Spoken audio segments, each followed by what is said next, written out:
Hello baby gangsters, this is Calvin, also known as Homer, and this is my first ever playthrough of Honkai Star Rail. We just met Bai Lu, and honestly, like, so much is happening. We need to stroll around Exalting Sanctum Plaza and look for the messenger sent by Fu Xuan. Can we talk to Bai Lu? No, we can't. It's such a great introduction for these characters as they do introduce them to us, at the very least. It's been such a fantastic time in this region so far. And again, I even said it last time, we haven't even scratched the surface, right? We haven't even scratched the surface of this. The knights affected by the evil are going berserk. Don't scare yourself. The Alchemy Commission's Dragon Lady can cure anything. So that's Bai Lu?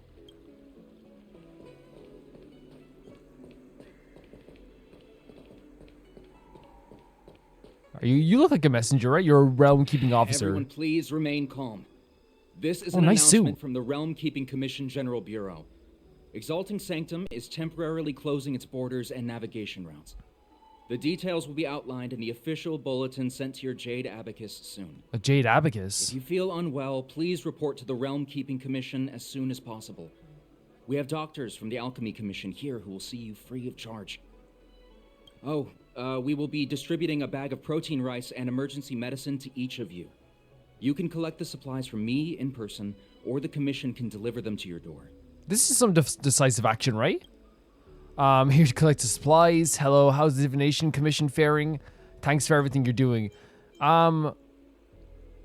We shouldn't ask for supplies, obviously, because they're for people that actually need them. Do we ask this question? I heard there's a problem with their Meridian pin. Okay. Some diviners and stargazers managed to escape the delve. Many of them were terrified. They were muttering about plants and roots. Something terrible must have happened there. Do you have friends trapped in the delve? If you're worried about them, find a diviner and see if they can tell you what happened. This guy's great, right? Like, it seems like he's very good at this kind of decisive action role that he has to take here, you know? Thanks for everything you're doing. I want to say it's all in a day's work, but I've been here for 12 hours Oh, already. Jesus. When will this end? I do like that they show that stuff as well. Wait, did we? Oh, he gave us supplies anyway? Dude, no, keep these for people that need them. What's so interesting to me is that this game is very good at showing that stuff where it's not just not just the big gameplay stuff or the big story stuff, which is super important, but we got to talk to a character here and get a little bit of insight into how what work is going on behind the scenes and how something like this affects the day-to-day of the people here on the planet as well. It's so interesting to me. Also, these uniforms are awesome, by the way, for this commission. They're so cool. So I'm guessing you're the other people we have to talk to then?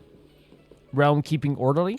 When it rains, it pours. Oh, you look awesome. The Artisanship Commission has its own issues. It sounds serious, too.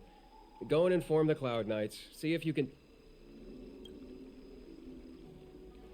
Oh, my apologies. I'm an orderly from the Realm Keeping Commission. Judging by your dress, you must be visitors to the Luofu. We are. I'm a guest the general invited me. I mean, it's not a bad way to, introduce yourself, right? And I'm a civil servant. The general hired me. Okay. I just thought that maybe it would open a few doors for us. You know what I mean? I used to just say this in Genshin all the time as well. I had no shame in the idea of our character. We did it once in the game. The Traveler did do it once in the game, where it's not in that way, but it's hey, I know Ningguang. You know what I mean? I know Ningguang. Okay, and it does open a few more doors. It should open a few more doors. I have no shame. Technically speaking, every traveler aboard the Luofu is a guest of the general. You know what I meant. If the port is still open, I would suggest you take a boat to Starskiff Haven right away. Though, I heard the route may have been temporarily suspended. Okay. Oh, that reminds me. I have a friend with a Starskiff and a travel permit. He could help you and your friends get over quickly. The price is fair and negotiable. What do you think? No need, I have a vessel picking me up. Well now, you must be quite special. Hey, don't spread this around, but this isn't some small-scale maintenance drill. The general has sent the Cloud Knights to check for hidden dangers. Okay, so this guy's just spilling the beads. You may not need it right now, but if there's any help I can give you, come to me anytime. Appreciated. Very appreciated. Thank you so much. Excuse me, miss. These guys are great. Hold on a moment. It was only thanks to your help earlier that the Dragon Lady and those Exalting Sanctum residents got away unscathed. Our help? You don't remember? You dealt with those Mara-struck knights in Oh, the yeah. nick of time. I saw it all. Okay, yeah. No, I know what he means. I know what he means. But like, I didn't also want to be like the Dragon Lady because they're talking about Bailu, right? A friend in the Skyfaring Commission told me the General commissioned guests to deal with the troubles on the Luofu. You must be the guests. If you don't mind, I hope you can take the time to come to the Realm Keeping Commission. I'd like to talk to you about the issues Exalting Sanctum is currently facing. Okay. Wait, Don Hung messaged us? Canonically, I cannot read that message yet. Oh wait, there's like a side quest to do with that commission. Like, I probably have a lot of messages I have to catch up on. I do, oh my god. Oh my god, I have a lot of messages to catch up on. We'll do that now. The Don Hung message. Wait. Wait, this is actually canon? Something happened just now. I just write to Xianzhou. Are you alright? What are you doing on Xianzhou? Wow. I'll pretend that you're probably okay. It's a long story. I'm at a cloud fair with a Cloud Knight. I'll join you when I come out. By the way, the express is fine. I came here by myself. I'll tell you about it later. I'm very interested. Tell me the details. Wait. Hold on a second. Wait, what? What?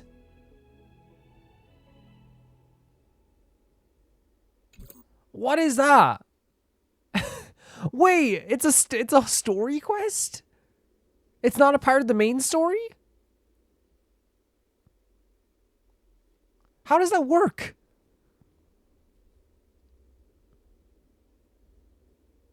How does that work? Is this just like a side story? Recommend team level 43. Suddenly your connection with Donna Hung is restored. After simple pleasantries, you impatiently ask him about his adventure. Because I thought the canonical meeting would be like a little bit later, right? Interesting. Okay. We'll see about that as well. So that's a mission itself. So I want to ask you, did the Silvermane guards talk to you lately? Reply ASAP. Very urgent. No, why? I screwed up. A while ago, I thought it occurred to me that I installed the autonomous chainsaw on a vehicle. When I stepped in the accelerator, there must have been some structural design flaw. The chainsaw sought out and shattered a window in Kilopot Fort. The Silvermane guards are conducting an all-out manhunt as we speak. If they ask you, remember to say you don't know anything, thanks. Your secret is safe. Honestly, you can do whatever you want, Serval. It's fine. Thank you so much. When my new song is released, I'll send you a signed copy of my album. Shoot, someone's coming. Talk later. I love that. Getting us to try help her cover up something. Honestly, 100% anytime. Come for a test. Again? The same features last time? Yep, customizable parameters, adjusting the planner ornaments, dropping each world to double. Stefan insists on having comparative data. He's working really diligently and says this is how much effort you need to put in for a project. Remember to come to test. Bye. Herta very, cold in a way, like, which is very Herta. And there's Sampo as well. Hello, good friend. Do you require any financial management service? I have a line of products that can help with that. They're so versatile and robust, you can recoup your investment in one cycle. Any interest? A new scam? What kind of new scam are you pulling this time? The sample kind? With the sticker as well. Ha ha! You're funny! This is purely an investment plan. It's very stable. You can send me money and try it out. If you lose money, I'll pay you back. How about that? I want to, but like... You're just gonna pay me back my money? But I have no money. We have lots of money. The question mark. You should have led with that. I'm out of business to attend to. Catch up soon. Rude!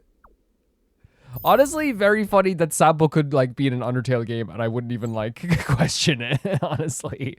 Natasha, still, did your cold get better? Oh, very nice for her to message about a cold. Did you take the medicine according to my prescription? My cold is gone. But I didn't get some ingredients in your prescription. Which ingredients? Rock crab shell powder, alm oil? Alm oil? I didn't get the alm oil. Seems to be a Bellabog specialty. They don't have this on the Express.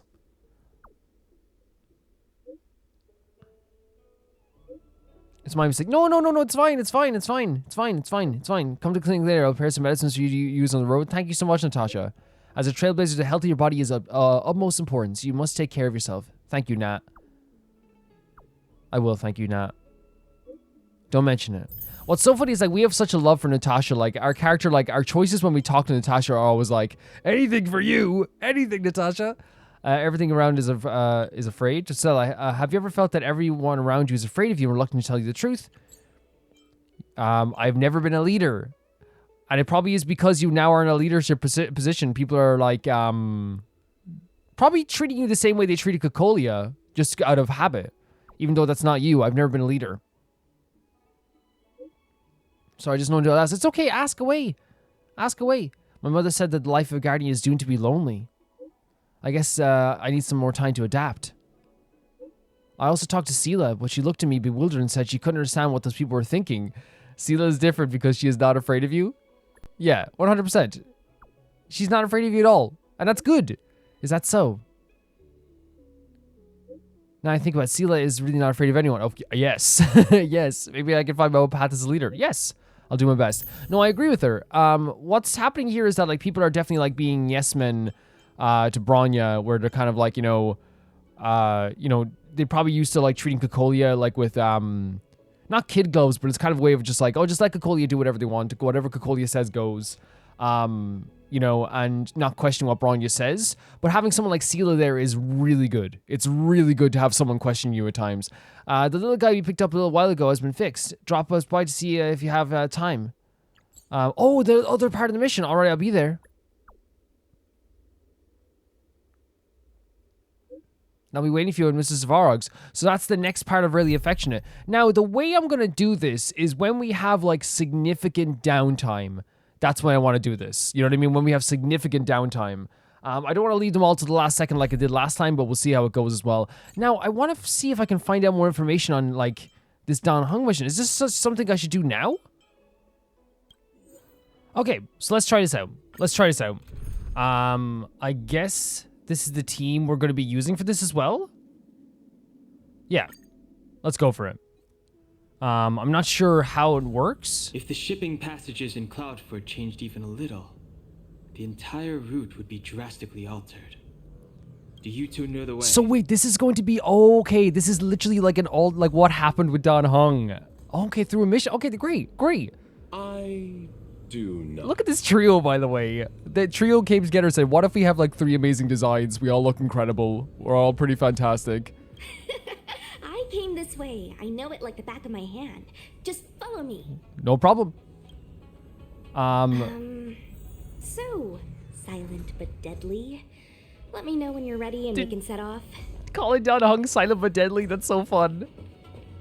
Luocha? Do you Luocha. hail from the Luofu, young master Dan Heng? Look how... I forget how, tall Luocha is. Because it's hard to tell all sometimes, obviously, like, in the menu and stuff. I do. I see. It's fine if you'd prefer not to discuss further. That's very kind of you. I do often struggle to judge the boundaries of small talk. I hope I haven't offended. Oh my god, he's nothing like I thought he would be. I'd like to ask something. Please do. I want to, like I said last time, I didn't expect him to be kind of like, so like, I know we only literally heard from him for like 2 seconds, right? But like his dialogue was like very like, open and charming and stuff like this. But I guess like also like there's aspects of his personality that he's saying that there's also makes him kind of like, not able to pick up on like some social cues. By the way, I love this idea. I love this idea of showing an alternate timeline where what happened to Dan Heng while we were doing all this stuff at the same time. So freaking good. Such a cool way of doing it. But like, I thought they would have just like, I honestly thought they would just go back and forth. But I guess like we're hearing it through a story from Dan Heng to Stell, which is really cool. Like, it's a really cool idea. I just thought that they would do it in the main quest. I didn't think they were gonna like do it as like a separate thing. Yeah. How much do you know about the Luofu being sealed off? Almost nothing. I was scheduled to leave the Luofu when I heard there was a disturbance. Miss Sushang here is a member of the Cloud Knights. You could try asking her. Sure. Even his voice acting, I honestly thought he was gonna, like, cause you know they had the dead return and all this stuff. Like I thought he was gonna be like almost like I said, brooding and like epically brooding all the time. The way it's kind of like, you know, sitting in the corner, you know, Strider-esque. You know what I mean? Who is this Cloud Knight girl? Her name is Su Shang. She apparently just transferred here from the Yao Qing. Every Xianzhou ship operates individually, but the Cloud Knights are all commanded by the Marshal. Therefore, it's normal for knights to transfer between ships. Okay. I have other questions. Let's talk about you. Yes. Me? You surprised? You don't seem like you're from Xianzhou. Where have you come from? Merchants don't belong anywhere. We wander and make the stars our home. But if you're curious, within the Alliance, I'm registered at the Xianzhou Yutre. Within the IPC, I'm registered at the Star Unity Mall branch at the North Valley Star. Okay. Therefore, Luocha is just the name I use within the Xianzhou. Outside of the Xianzhou, I use something more difficult to pronounce.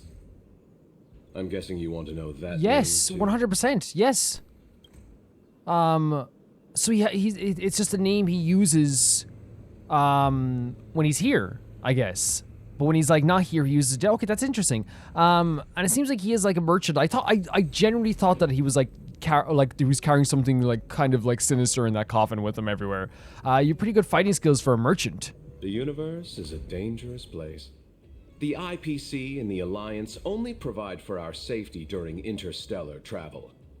On-site security is dependent on our own capacity. Honestly, I think it makes sense. Karada in Genshin gets attacked twice a day, and she has to like fend them off, so it does make sense. As such, I had to improve my swordplay and healing skills. You are also a wanderer, young master Dan Heng. Surely you understand. He's such a charming tone to him. Yeah, no, it makes sense. It makes so much sense. And what's in that coffin? A story of ill luck. I found myself embroiled in a conflict. Oh. And ended up owing a favor. Now I must assist in delivering these remains back to the Xianzhou. Wait, that's the story of the coffin? There's literally someone's remains in the coffin he's delivering to here. That's so interesting. It would seem I am a magnet for such misfortune. I thought I would be safe on the Luofu, but no. That's legitimately so like that's the story of the coffin. Okay. Because I thought he was like carrying goods to places, like when he used the coffin, which like to me was like kind of like interesting there as well. But like the fact that he like owes a favor to someone now, and there's literally someone's or something's remains in here that he is delivering to this area here as well. So freaking neat. Actually, very, very, very, very cool in terms of a story here as well. But yeah, he's so like he's such a charming tone to him. It seems like a very like conversational person if like needs be, right? But also like has like a very gentle tone to him as well. I don't know, it's like nothing what I was expecting. I genuinely thought he was gonna be brooding and kind of darker than this. I love the idea of like having a new trio here as well. Silent but deadly. Are you sure that nickname isn't annoying? I don't know about Dan Hug, but I love it. I don't mind. Yeah. It's good to have a sense of humor. Yeah, I love the name.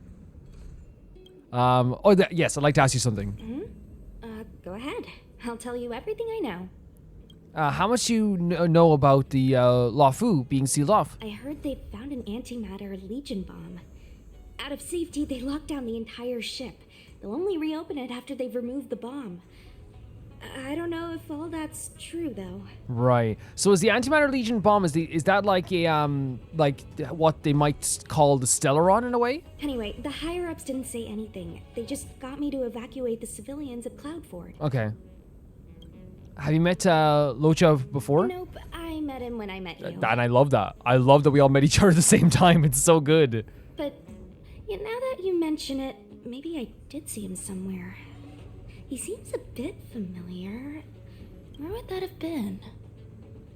No idea. Maybe he's like, he's delivered here before. I'm sorry, but that's so cool. Like, seeing him here standing here with the coffin beside him like this is so freaking cool. Let's talk about you. Me? There's not much to talk Are you kidding about. me? The two of you show up to the coolest designs in the game. There's no way. When did you join the Cloud Knights? Not that long ago. But I've been receiving strict Cloud Knight military training since I was a child. Okay. My parents are both famous on the Yaoqin. I wouldn't be here otherwise. They've been training me ever since I was born. So- Don't look down on me just because I'm a new recruit. Oh Jesus! No, in no way, shape, or form. But that sounds like a pretty like intense life, right? You're from the Yaoqing. Yep. Have you been there before? I feel the Yaoqing and the Luofu have different characteristics. I might be a Luofu Cloud Knight now, but I still think the Yaoqing is better. For example, when it comes to leadership, I don't think General Qing Yuan is as reliable as our Madam General back on the Yaoqing. So you see some differences there as well. Actually, forget about the last It's okay. Just pretend I never I said would never say a thing. I would never say a thing. Before we do anything, Okay, but think 100%. People have been suggesting that I go to. Oh, we can't do it here. Okay, so at some point, I don't know if we can. Can we do it here? I don't think we can. Right. I obviously understand the hierarchies and the different teams and all this stuff as well, like in terms of like on the base level of everything and like what the information they've given us, but people have like rightly suggested that I go through like the terms for like different organizations and factions that we've learned about so far, just so I can have a more in-depth, intricate understanding of everything. And I definitely think that's something we should do at some point. And like very soon. I think it's probably just gonna be better for our understanding of the story as well. Well, can we move out? Yeah, let's go. This is so fun. And the way they did it in a way that like let us have our own party. But honestly, I kind of wish like we could have like used you know, the. Are you gonna fight us? No. I kind of wish we could have used them as a party, but it's okay. Huh? Su Sheng, what are you doing here? I have orders to evacuate civilians. See these two behind me? I need to get them out of here quickly. It's too dangerous. You can say that again. Some comrades were injured by monsters in the vicinity. They only just made it out. I'm taking up the rear. I should be out of here soon. You guys should hurry.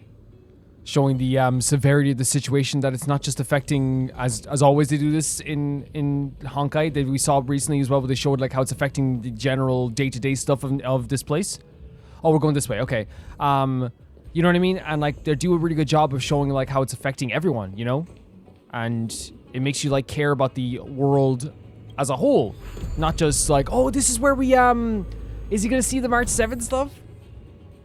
This is where we first arrived. Hey, silent but deadly. I love the Shout nickname. if you see any danger, okay? Don't think just because you know a move or two, you can charge off by yourself. It's okay. I understand. I adore her. I adore her design. I think this is such a great trio. Very happy that we're with them. Yeah, but is he gonna notice the March 7th stuff, I wonder? I shall be the judge. Let's Yeah, make I it think this quick. game does a fantastic job of making the whole world feel important and not just the main characters. Because obviously the main characters are like the most important aspect of it, but I really feel like, who can we use here for this? I don't think anyone, right? They do a fantastic job of like making you go like, oh, this, you know, this is what's happening to this person. It's not just this; it's also the NPCs, which is like it's good. Are You know, made to be broken. if you're building a world, you want to make people care about the world, right? Honestly.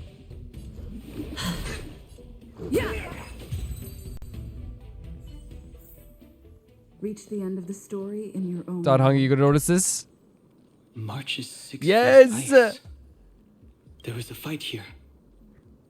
Lovely. I love that you noticed that. I also think that it's really good as well, though, that they're keeping it with the character of Don Hung. It's not unusual that Don Hung is asking a lot of questions to these characters. He is someone who is very inquisitive. And look, this is where I think we fought a creature on here, right? Knight stricken with Mara. How could the mutations get this bad? Is the Stellaron exerting an effect? It seems to be some. But then we saw that we read a note earlier on the idea of experiments as well, right? So it might have something to do with that too. We'll see.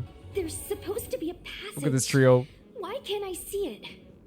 Somebody used the Cloudford control panel to block the road with containers.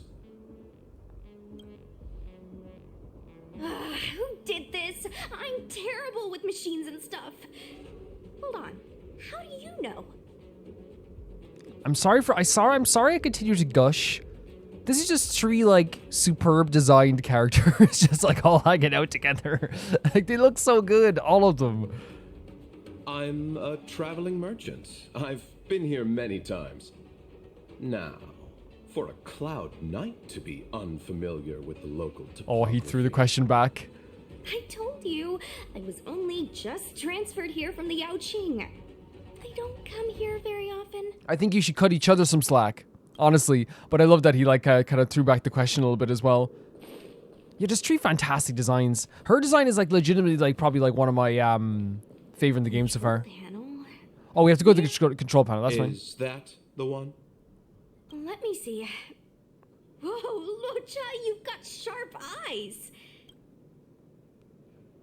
Over here? So we have to make our way over here then. But yeah, like her design is legitimately like one of my favorite designs, and I think it's also like the fact that like I said this to someone yesterday when like I posted about the idea of like I was like, look at this character in terms of Su Shang, and like no, that's fine. And then like it was one of those situations. My description of it like was that like she has a great color scheme. Like I love her hair. She looks awesome, right? But it's also like I adore the fact that like she has this like really sick battle stance in battle, and then her ultimate or like is like a freaking like a chicken. You know what I mean? Like that's so fun as well because I think it adds to her personality. It's like yeah, she's very capable, but like she's also like quite adorable as well. Yeah. Because our team is like actually like pretty okay. I wonder if we're even going to get a chance to use Luocha's ultimate a lot, like the burst a lot, the ultimate, which will help us out quite a bit. Now, we could,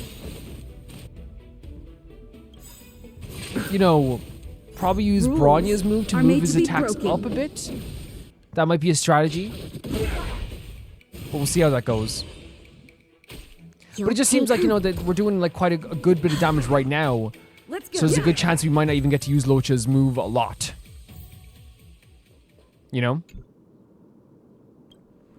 I do like that this is like not very complicated, right? You know? It's kind of just like, yeah, just move it to the left, move it to the right.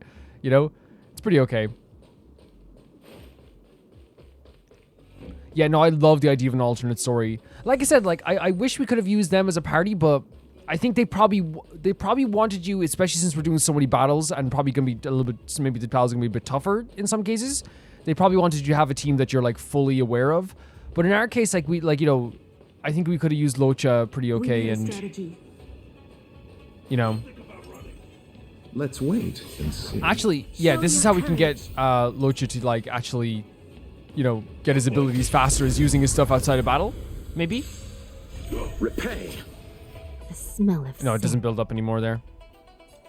I shall be the judge. Yeah, it's one of those things where it's like, okay, like, there's not really much of a point dwelling on the idea of like, oh, I wish I could have had, like, used that party again. They let us use them earlier. Let's make it quick. I'm sure we'll have more trials of cool characters as we go forward as well. I'm not going to be too upset about it. You know what I mean? This battle is unavoidable. Lend me your strength. We're still getting to use our awesome party Let's anyway. go. We've entered the storm. To guard and defend. Crush them.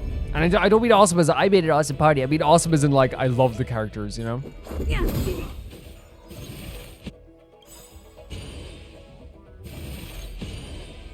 They're like, ha, we come back to... what are you doing? Wait, no, we just came back to life. Please, we just came back to life.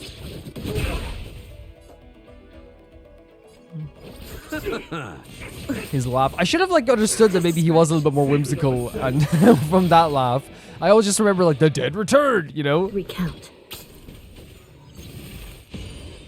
But I probably should have understood that he was a lot more whimsical than I was probably giving him credit for. You'll pay for this. I guess we could just go... Eternal sleep is not the end.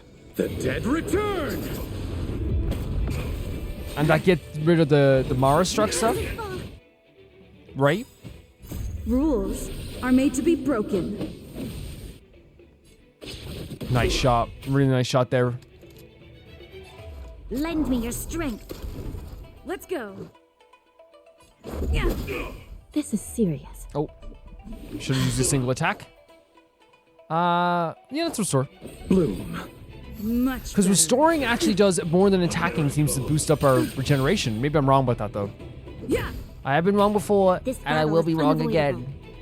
Okay? Lend me your strength. I have been wrong before, I will be wrong Let's again. make it quick. Okay. A moment's excitement, nothing more. Oh, it's one of these puzzles again. This was pretty okay. Like, it wasn't too bad. You just, like, have to rotate the stuff a lot until it gets to the other side. No, we got... That was right. That was correct. Oh, wait. There's, like... Oh, it's the direction you wanted to go in. Yeah. Because I was wondering why that puzzle was so easy last time. You know what I mean? I was like, man, that puzzle was simple. You know what I mean? But you can choose which direction you wanted to go in. Thank goodness. There's one starskiff left. What? Where? Where does it go? Look at these three. Judging by where it's docked, it must be heading for Central Starskiff Haven. Nice. We'll be safe there. Come on, let's climb aboard.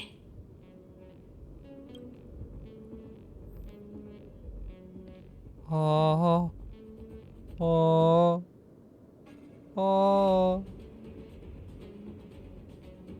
Remember, Ike, if you meet a version of yourself, you will die. You will cease to exist. Actually, you know what's funny? Like, he doesn't look like Ike. Like obviously, because Ike is like a PlayStation 2 character. I'll show a picture of Ike on the screen. But like, Ike's story about like, you know, if he sees himself, he will cease to exist in a world. Like, you know, at least has the blonde hair at the very least, you know. Let's hurry and get on the starskiff. It's probably the same questions, right? Something else? Oh, okay. There's different questions. Is it okay to change our route? I don't know. I think we should be okay. Let's get out of here first and talk about it when we're in the clear. Sure. What will happen at Starskiff Haven? There should be a dedicated evacuation team waiting for us. You can go with them. Not the best We're like trying to get out of here. Let me learn about you. Thank you for guiding us all the way here. That's very sweet, Hung. No need to thank me. Just a Cloud Knight doing her job. What are your plans after this?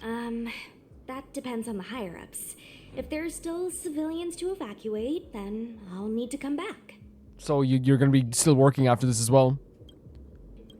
Okay, but think fast. She's like, please, move. Let's hurry. They're like trying to rush me on so much. Please, do. Are you familiar with the operational mechanisms of the Cloudford? Not really. I've just seen them Cloudford. before. That's all. Do you not want to go to Starskiff Haven? Oh, what makes you ask that, young master? I'm happy as long as I get to leave this place. I have other questions. Let's talk about you. I'm not a very interesting He says with a full-on coffin behind him. You know what I mean? With this outfit, with this hair. What are your plans from here? At this stage, I'm just taking it one step at a So time. fair.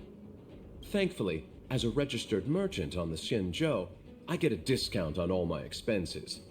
In that regard, it makes sense for me to stay a little longer. No, totally fair. Miss Sushang said she could show me around if I find myself unable to leave. Very sweet of her. And where were you going? I had some more trading to do on the other Xianzhou ships, but my main appointment was with Miss Ting Yun of the Whistling Flames Merchant Guild. We had a business deal to discuss, but I fear it will no longer go ahead. Most of the deals won't be particularly profitable. The IPC takes the majority. There's only one that might be worth the journey. A direct trade with the Fenghu. With the Fenghu. So, of course, I do love the way the missions are dovetailing here in a lot of ways too. Like obviously, like we're heading towards, we're trying to find March and Stell as well to help out also. But like also the fact that like they're mentioning characters and places that we've already been to, and we're like he wants to make a deal with Xing Yong as well. Like everything's kind of like coming together really well. Yes. Wait. Oh, that's it. Interesting. It's still early. That's Where's so your mom? interesting. So it is just like, hey, this is what happened at this point. So I wonder if we'll get another rendition of that, or if the next time we see Dan Heng, will he just be here? Oh, Bai Lu is gone. They're like, well, should we talk to Stella? She's just standing there looking at her phone. She's getting a text from Dan Heng. Oh, understandable. Understandable. I would be mesmerized too. New message? Greetings, Master Diviner asked me to wait for you. It's about time. Can't go, I'm busy now. What's this? What does that Yeah. mean? It's just a picture. Are we supposed to meet Yeah, I was kind of confused myself. It's like one of those messages a kidnapper sends in a horror Oh my god. movie. That's enough of that. Come on. I love, you know what? That's why I'm telling you, Welt and Himiko are like auntie, uncle, mommy, daddy. Like that's such like a, you know, a very responsible thing to do when someone is like, you know, it's almost like he knows March so well and knows March was gonna spiral out about that. You know what I mean? Like, oh my god, it's like a kidnapper thing, and he's like, okay, come on, you know, in a very gentle way as well. This place looks really cool, by the way. Like this whole like location has been freaking awesome, but I love like the symbols. I love the kind of colors that go along with everything here. The poster's my favorite decor though. Look at this. They like, this is one of those situations where you make them look cooler. You know what I mean? It's like, yeah, I understand that you want people to find them. Look, if I'm like a teenager, I'm like, geez, that guy's so cool. No, what am I saying if I'm a teenager? If I'm Calvin, man, this guy's so cool. You know what I mean? I was just thinking that, you know, like you get influenced by cool things, you know, when you're a teenager. But I think like, you know, we all do. I still, you know, think people are cool, you know? And Blade is very cool. If not scary. Are we going here or are we just still investigating? Use the photo you received. Oh, okay. Hurry up, Qingque. We'll be fossils by the time you're Oh, finished. wow. Xingxue. I heard there was a disaster in the Divination Commission's delve. I'm surprised you're in the mood to play right now, Qingque. Xingxue. That's what I was thinking it was. Okay. Even if the sky was gonna Oh my collapse God. on the Divination Commission, the Master Diviner would be there to hold it up. What she lacks in height, she more than makes up for in stamina. Are you the Master Diviner? Anyway, I didn't come here just to play. She ordered No, me to wait yeah, I was here thinking. for our guests. Time is precious. It's I'm simply multitasking.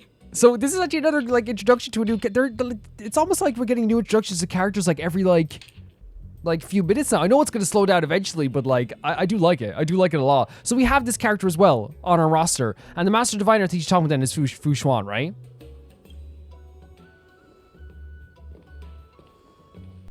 It's the place in the photo, all right.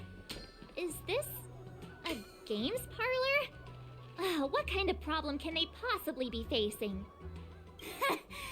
Isn't this hand a problem? I have the worst. Oh, she's luck. gambling. Oh, hi there.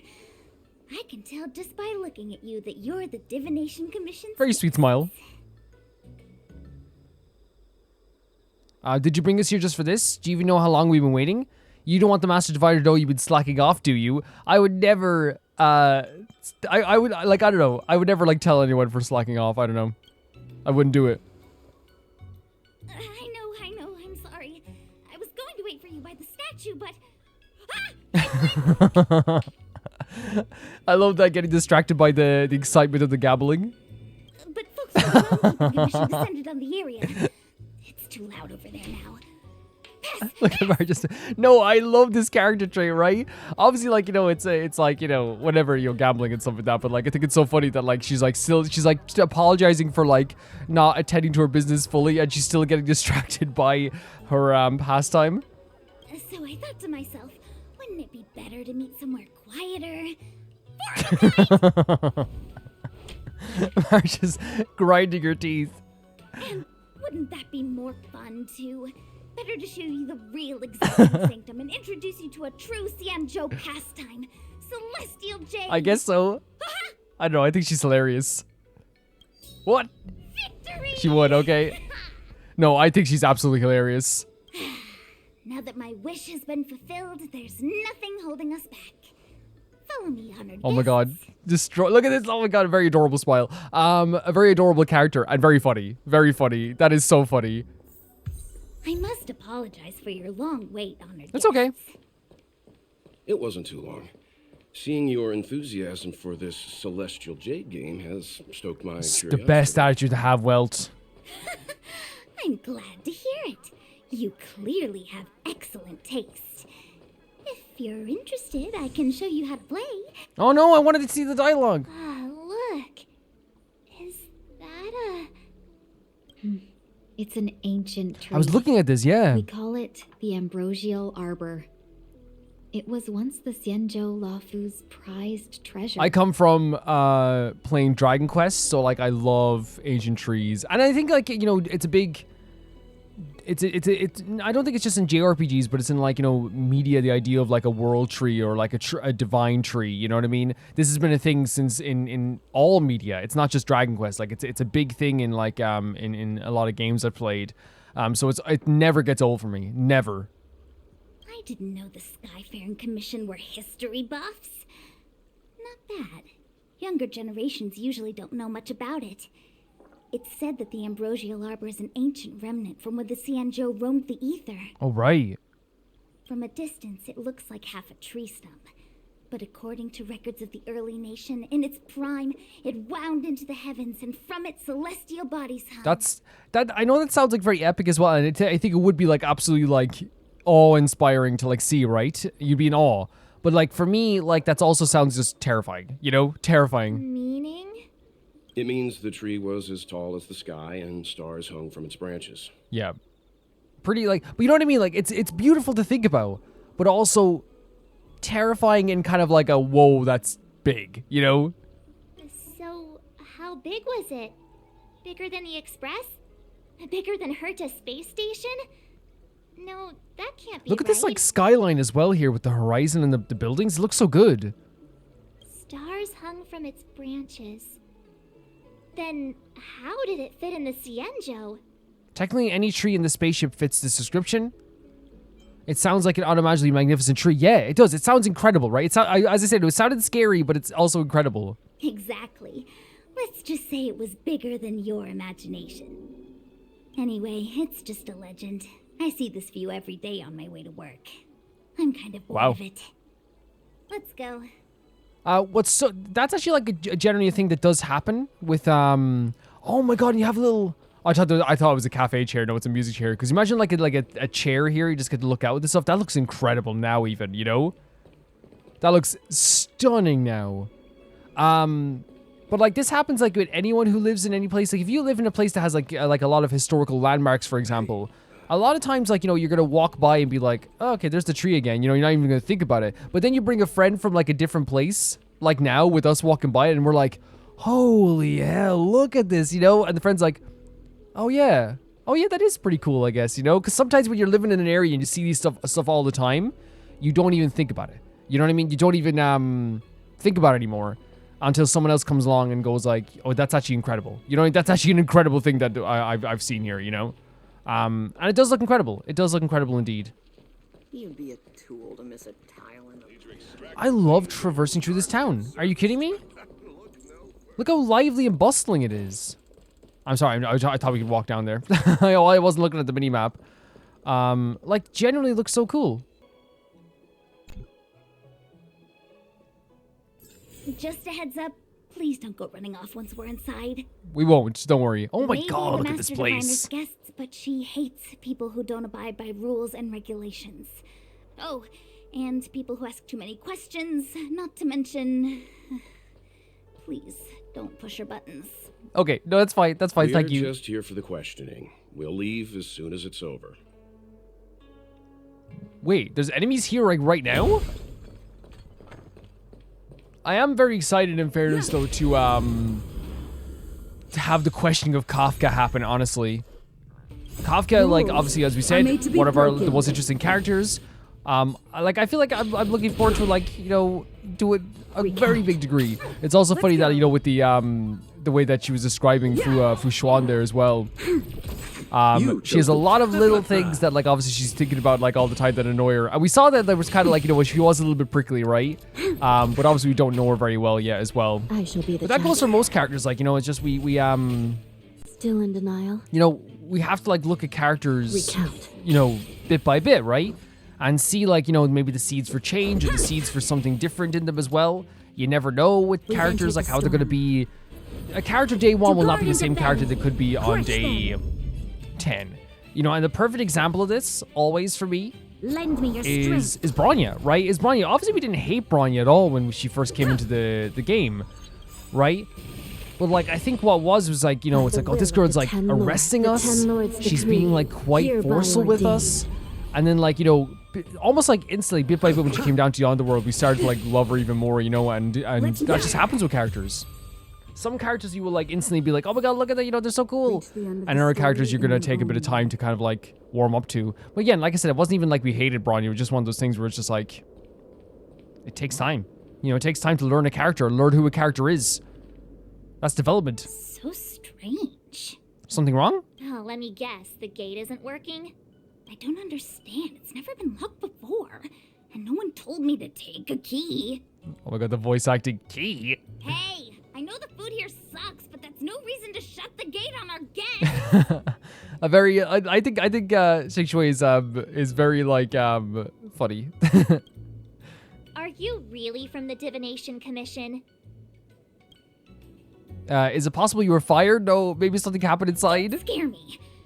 Master Diviner wouldn't let anything bad happen on her watch. There's no need to panic, okay? This isn't the only entrance into the Divination Commission. I know an emergency access. Oh, yeah? Perfect.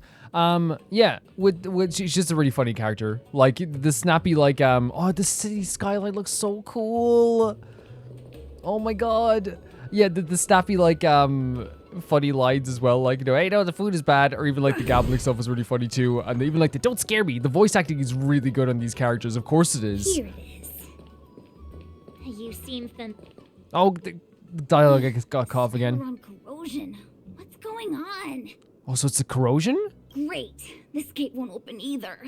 We've kept the Master Diviner waiting. No doubt she'll blame unreliable Xianzhou for messing up once again. Oh, is that your nickname? Oh, no. I knew I'd offended that Diviner.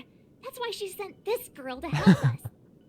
March sees Xianzhou as a punishment. Miss Xianzhou, if you don't mind, may I take a Xianzhou. I feel like people pronounce it maybe different voice actor to voice actor, but is it Xianzhou? Xianzhou? Xianzhou? Huh? Oh, no need. Actually, I was just being polite. I don't see why not. Let me show you. This thing is pretty fun. That's such like an interesting way to do dialogue as well, right? Having a character be like, no, it's okay. Wait, actually, no, I'm just being polite. Really quickly. Like, it shows like it's a slight difference in a personality from other characters, right? It's like she's very quick. She's very quick to just say stuff and then be like, oh, wait, actually, I don't mean this, you know? And we saw the earlier with the gambling stuff as well, right? She's like talking, she's apologizing to us, but then like she has her mind on her things. And what if she's just someone who her mind just goes like 100 miles per hour at all times? Oh, new thing. The Jade Abacus substrate system developed an artisan commission, developed by the Artisan Commission, moved the computing modules with this subroots, stored in them to bases with corresponding patterns so that the substrate can function normally. This is a computing module that can be moved. Select the axis base, so here. And we can rotate them. Like this. What do we do here?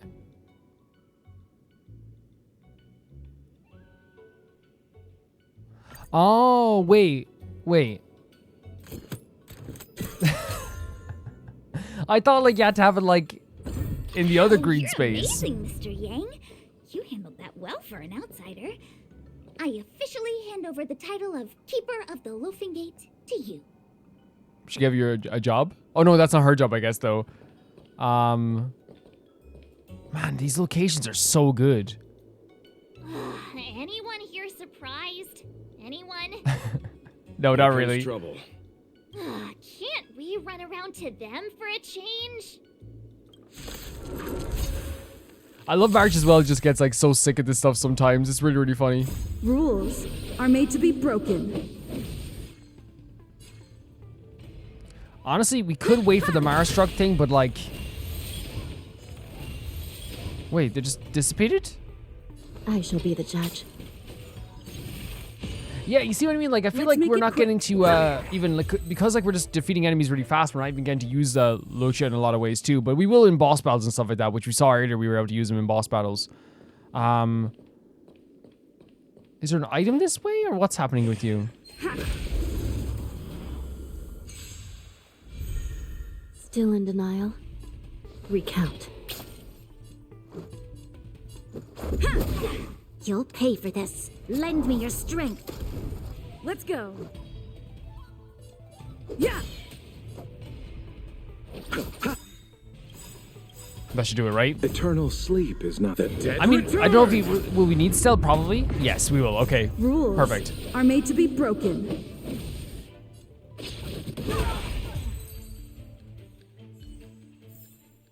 Reach the end of the story in your own Yes, way. there's a chest. Okay. Because usually if there's like a bit of danger, there's probably something there that you can like obtain, right? At least that's the way I always see it. There's some games even that I used to like, not even used to, I still do judge based on like, if there's enemies this way, that means I'm going the right way, you know? Oh, perfect. Enjoy together. Enjoy together. Be happy together. I shall be the judge. Wrong enemy we should have hit there, but it's okay. Yeah. These guys just get destroyed. Lend me your strength. Let's make it. I love are made the to idea be of these broken. Mars truck enemies coming back to life going, aha, yeah, we'll be foiled, like, ah! Like, straight away when they come back, Stell just gets them again. Is one of my favorite things, honestly. Recount. Yeah, no problem, no problem. I'm gonna get some cool items as well from these battles too, so. It's over this way? Oh, that's the door we were supposed to come in, right? There's some Cloudford knights over there. Oh, that looks blocked off. Okay. I guarantee you if I go down there, they're probably going to be like, sorry, we can't let people down here right now. There's like enemies roaming around here, but like it's also like there's just people standing around too, which makes it seem like this has become more normalized, I guess. Like the enemies being here. Look how pretty this place is at night. Oh my freaking god. Jesus Christ. Wait. Is this a boss battle coming up? Wait, where's Kafka? This is the Matrix what? of Prescience, a Oh. large-scale jade abacus calculation terminal. It's the pride and joy of the Divination Commission. We've heard the term jade abacus a few times now. Would you mind explaining what it is, Miss Qingque? I saw it as just a computer, but I could be definitely wrong, you know? A jade abacus is just a jade abacus. You tell him. You tell him. That's a good question, Mr. Yang. It might take me a minute to give you an answer. Let me think. And that, well, it's okay. Don't worry about it. The book, Glimpses into the Beyond, describes it as living jade engraved with symbols for divination into the unknown. Just like engraving a seal, the craftsmen of the Xianzhou Artisanship Commission carve faint symbols into pieces of jade and then insert them into machines to get them to operate according to a certain intention. Okay. Some jade abacuses are small enough to fit inside bracelets and jewelry. We put the bigger ones into instruments of calculation, so we can simulate the future and learn from the past. So it is like, it is...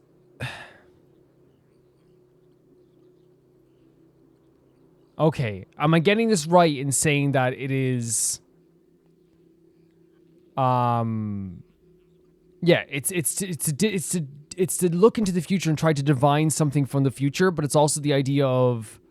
If it says learning from the past as well, maybe you're able to look at certain things that happened in the past and be like, oh, okay, let's not do that. Okay, that happened here, so maybe we shouldn't do this, maybe? Take the matrix of prescience here as an example. Whoa. As long as sufficient information is provided, it can answer questions on anything, from the evolution of natural phenomena to the metabolism of living things.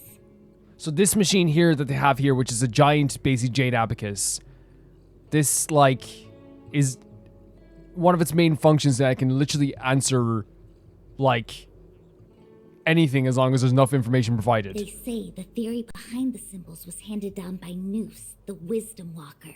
The Wisdom Walker. Principles are so profound that in the Divination Commission, only the Master Diviner truly understands them.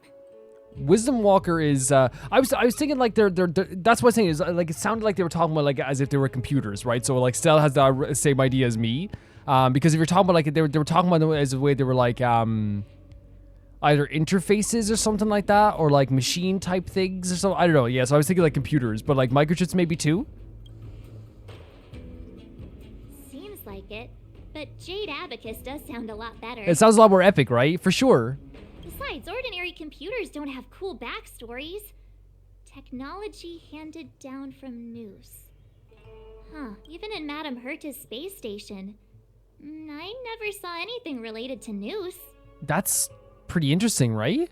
Anyway, don't dwell on names. As long as the machine works, what does it matter whether it's a Jade Abacus or a computer? Yeah, no, 100%, 100%. I just thought that the way it was being described, or like in the minimal way you had it described before, it was like a computer. Just like today. Would it have mattered if Baichue had brought you here instead of Qingchue? It makes no difference at all. You have made me chuckle quite a bit. It would have been different for me. We're almost at the matrix of prescience core. The Master Diviner should be waiting. I think that's a lack of self-awareness here a little bit, maybe from Xingxue, because like I think the journey you take with different characters or different people in life feels very different no matter what, no matter who you're with. Like, you know, if you go to the shop with Terry versus Perry, it's going to be a different time. Yeah, you got to the same destination, but it's going to be a different experience. Look at this location, guys. Holy freaking hell. The reason why, by the way, I did that is because I like the fact that they put that there. That means I think there might be like a battle coming up of some kind. But let's see. So yeah, that's what the Jade Abacus is as well. And I guess I love as well, like just like with Balebog, there's like a difference in like cultures and regions and stuff, I guess, that is like very apparent. And it's not just like it is in outfits and fashion and stuff like this, as you see, like, you know, there's a very big difference between the way like, you know, Bronya dresses and the way that like, you know, Fushuan or, you know, Xingxue dresses and stuff like this. I think there's that part of it too. But it's also like the, you know, the things they call things, the way they live their lives, the way they react to like danger, their hierarchy, their, you know, the general, the idea of a general, all this stuff, like everything like, you know, feels like very like different, you know? Diviner Fu, how are things progressing? We're fluctuating between the heaven and thunder trigrams. A step forward bridges no distance hence. And for those who don't speak Fushen? Fushen. It's an utter disaster. Great, whoa. How's that for a Divination Commission fortune? Honestly, very good way to put it, I guess. The matrix of prescience has stopped operating, and the symbols have dimmed. There are Stellaron spirits wreaking havoc inside the Commission, and the Cloud Knights are struggling to protect civilians. I want to restore the matrix of prescience, but I have no forces available. Man.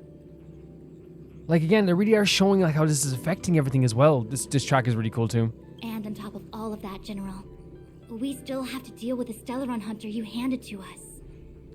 If that's not an utter disaster, then I don't know what is. There's a lot. There's a lot going on. But you're Fushen, the seer, the boundless, omniscient. Bringing luck and avoiding misfortune is your strong suit, isn't it? You don't need to flatter me, General.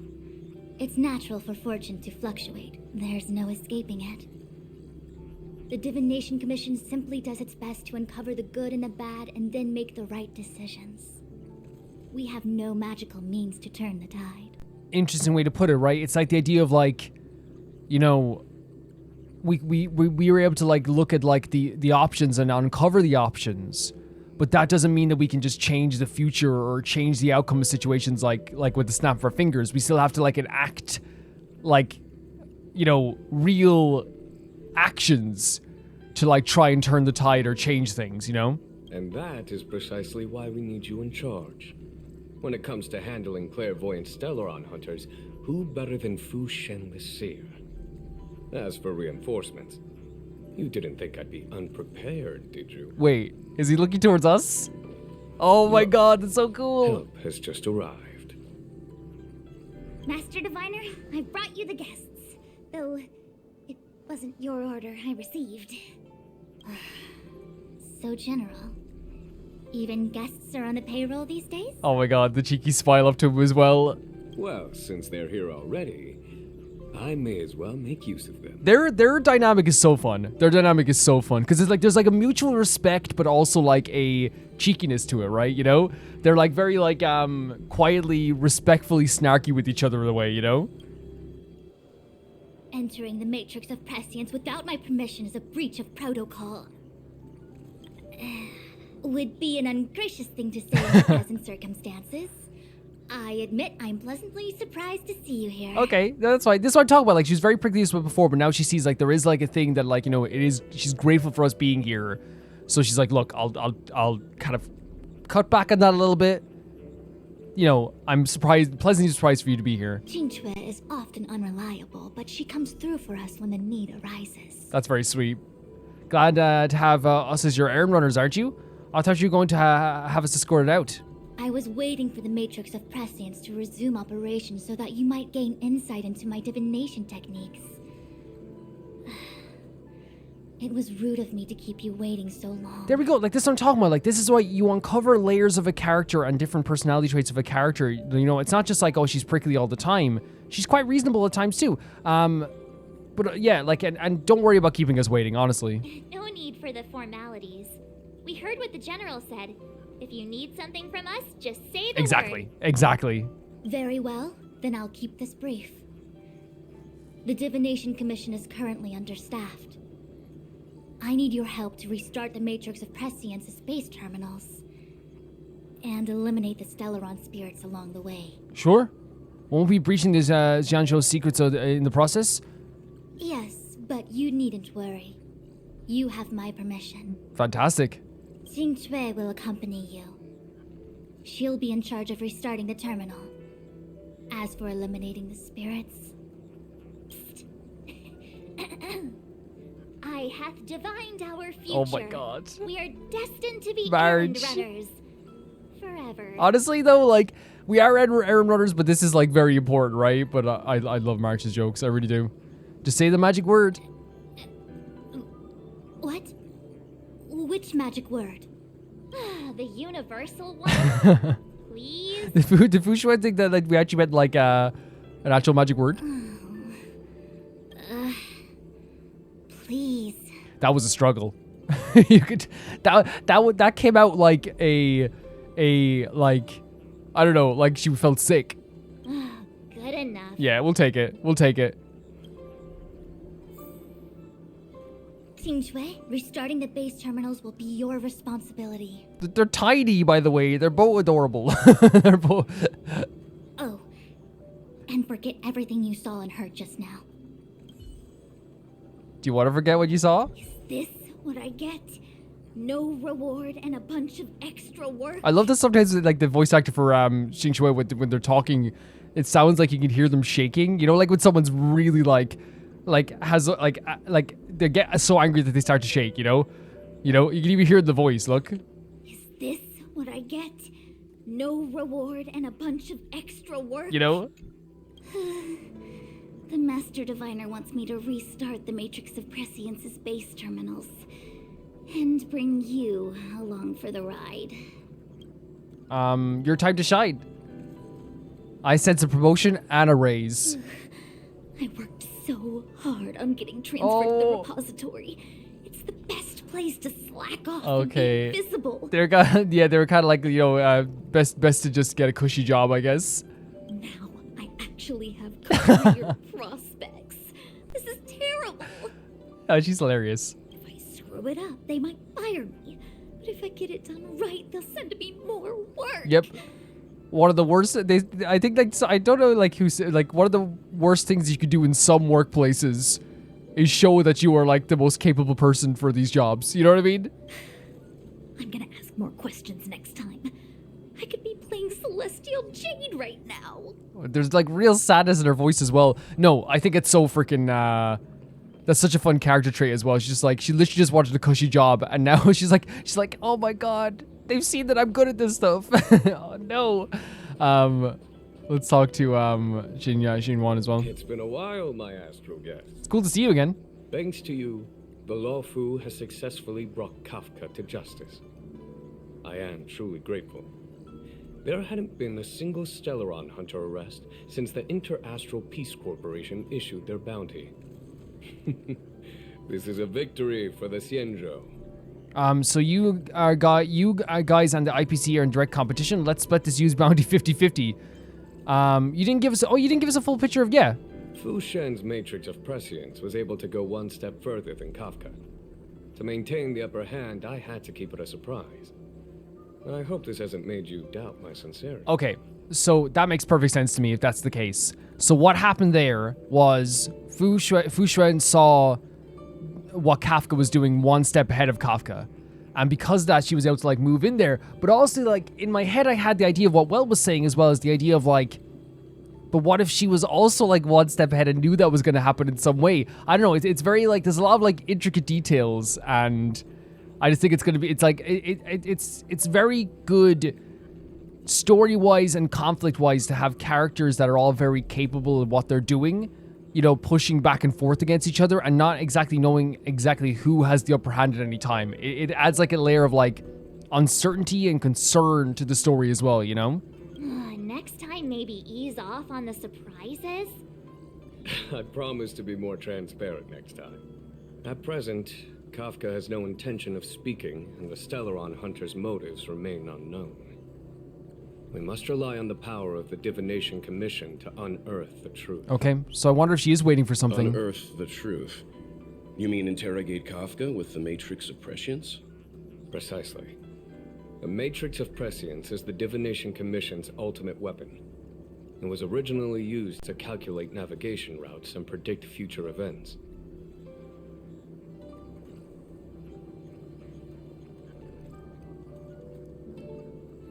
So calculate navigation routes. So that's the idea of like maybe like, oh, this is the safest route, and then like predict future events as well. But the secrets of the Stellaron hunters cannot remain hidden any longer. I have no choice but to move beyond conventional protocol. We must use divination to ascertain Kafka's intent. Everything hinges on restoring the Matrix of Prescience, which is why I would like you to help Diviner Fu complete the setup. I am eternally grateful for your assistance. Don't mention it.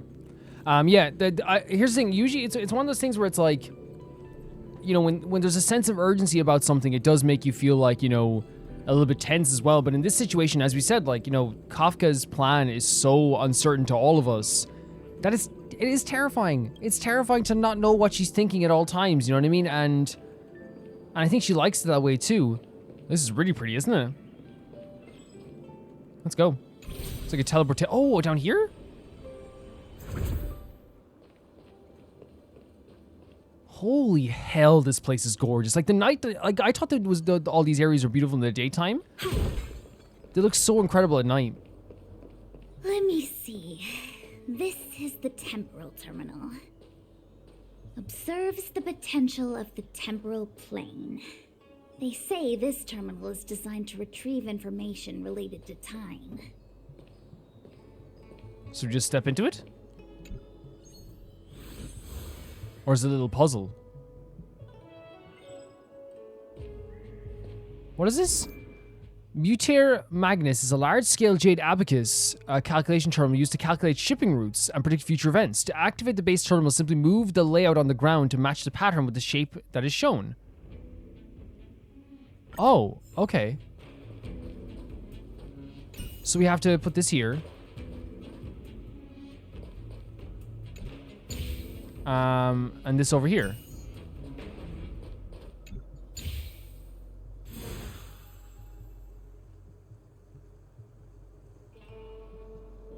That should do it.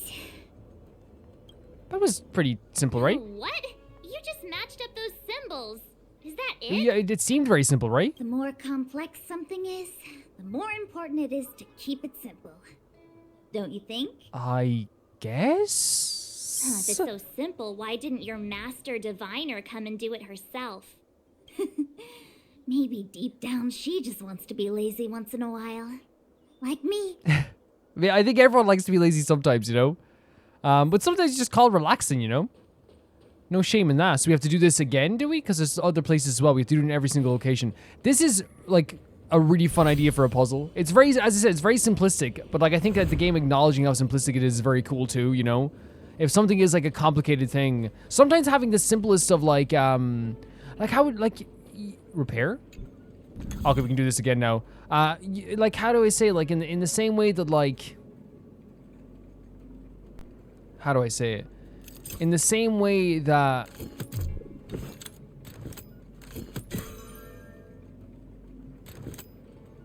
Is this...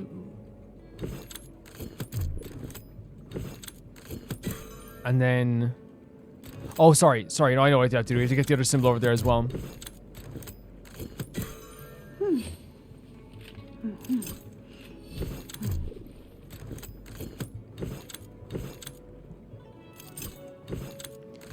Do we have to get this onto that one and that onto that one?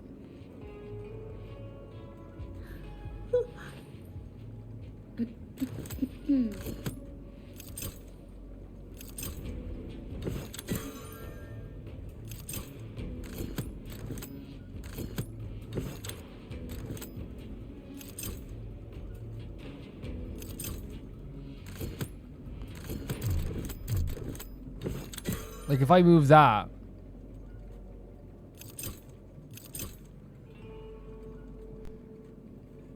But then if I...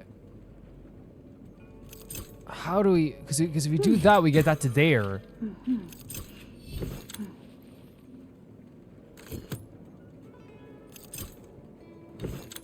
We have to find a way to get the 5 out of here, I guess. I'm terrible at this, by the way. To get the 5 on a different setting here, so maybe here, and then do this here like this.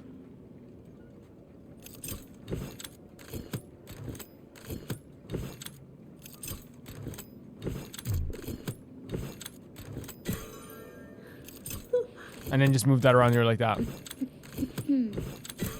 Yeah, sorry, that was not great for me, but we did it.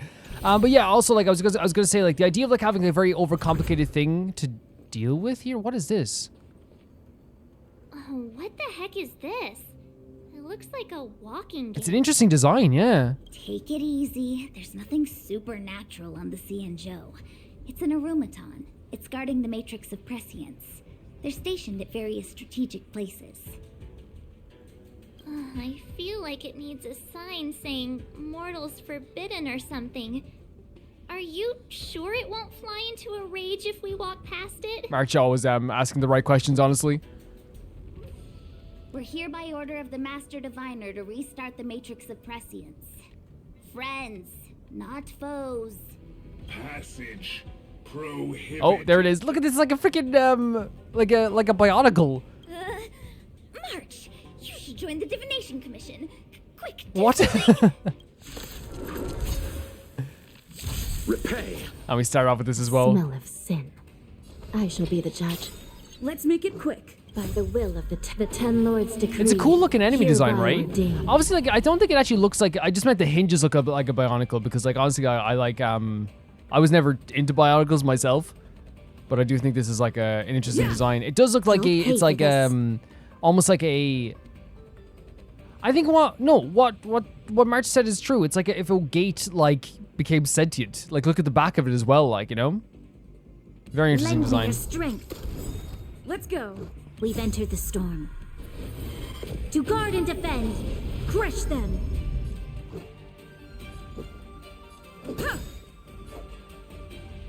The music too are made to be broken. But yeah, but to finish my thought, I was gonna say, like, yeah, sometimes like the idea of like the simplest like defense mechanism to stop something from how, like, to like, you know, like I don't know, it's almost like having like it's almost like your phone password or something. If you have like a very simple, you know, like the password you do where you have to draw a symbol or whatever. To me, like, it's almost like you know, when you, like, if you have like a really simplistic one, sometimes people won't even get that. You know what I mean? Like if you just have like a line, like I think people would get it eventually if it was a line, but you know what I mean? If you have like a very simplistic pattern sometimes people won't even think to do that, you know? And maybe they're hedging on the idea that like anyone who actually got here, because obviously it's gonna be hard to get in here at all, with Fu Xuan here as well, but like, if there's that idea where it's like, even if you got to this point, you probably might be like, wait, it can't be this simple, right? We shall take back what we lost. It can't be. Get some healing. Oh, we already had healing. This is such an interesting location. I think we just walk over there, but we don't even have to go all the way around, which is pretty okay. This must be the spatial terminal. They say this terminal is designed to retrieve information related to space. You probably could have guessed that. But it's nice to have the explanation, you know? It's nice. So you have to do the symbol again. Okay, so one of these is already right. This one has to go over here? Is that correct?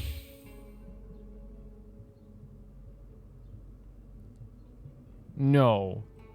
Hold on.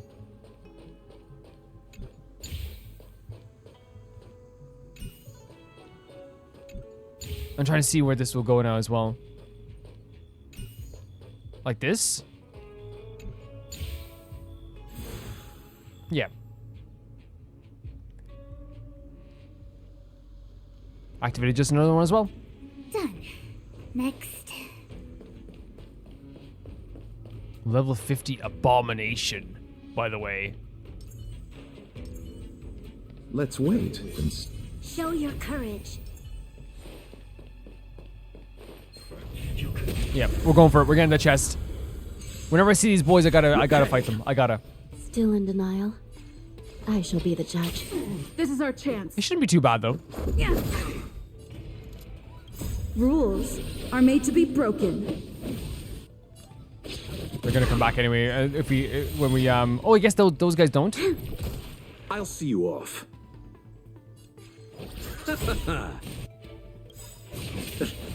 Eternal sleep. The dead don't return. There's always a weakness. Lend me your strength. Let's go.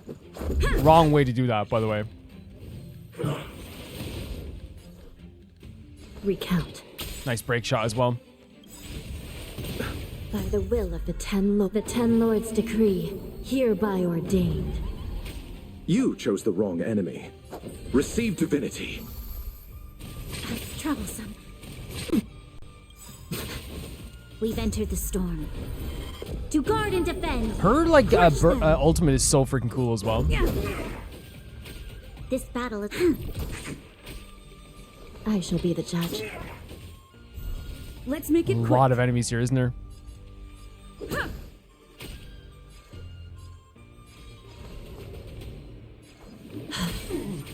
There's always a weakness. Lend me your strength. Yeah, we can get rid of this guy over here if we wanted to. Insufficient skill points, that's okay.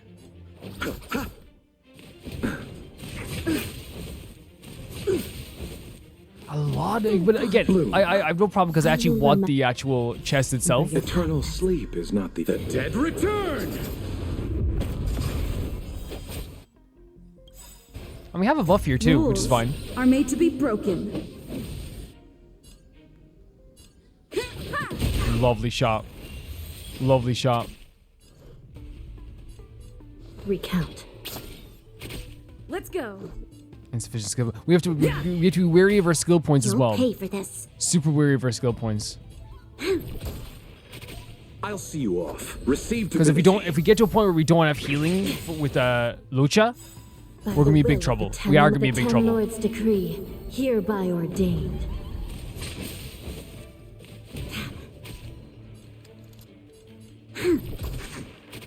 This is serious.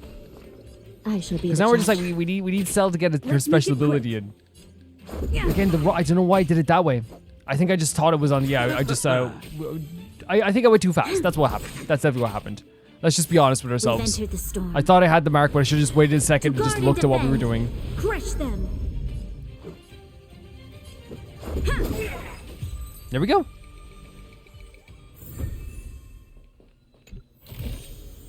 Okay. I mean, a lot of the stuff, like, probably we don't need very much of, but, like, I like to, you know, to keep ourselves challenged with this stuff as well. We can head back up here as well, right? And go to the other teleport station, too. This is, like, I don't know, I find these, like, little mini puzzles, like, not too bad at all. I actually find them to be pretty cool. Yeah, we could have walked over there, but, like, honestly, like, it's, you know, we could do they're like, hey, do a puzzle and avoid enemies, or, honestly, maybe I actually should have done that, but, hey.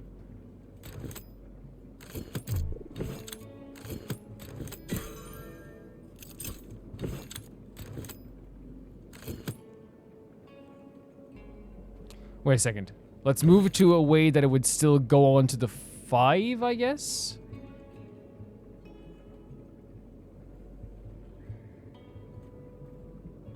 Like, if I move this now, and then move this again, to... Hold on a second here. What does that do? Yeah. Perfect. We're getting better at that. We're getting way better at that. Let's teleport. Even before it's ready. Let me guess. Time, space. I bet the next terminal is energy related. Darn, the Karma Terminal. They say this terminal is designed to establish causal relationships. Wait, what? I don't know. I have no idea. Oh my god, it's getting bigger as well. The symbols are actually very fun to use. So this is right. This is correct, I think. No, is it? No, because this has to go here. No, that's correct.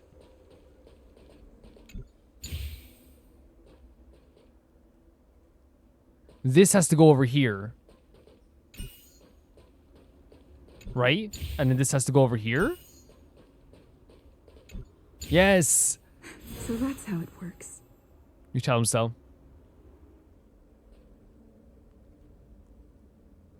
Okay. We did it.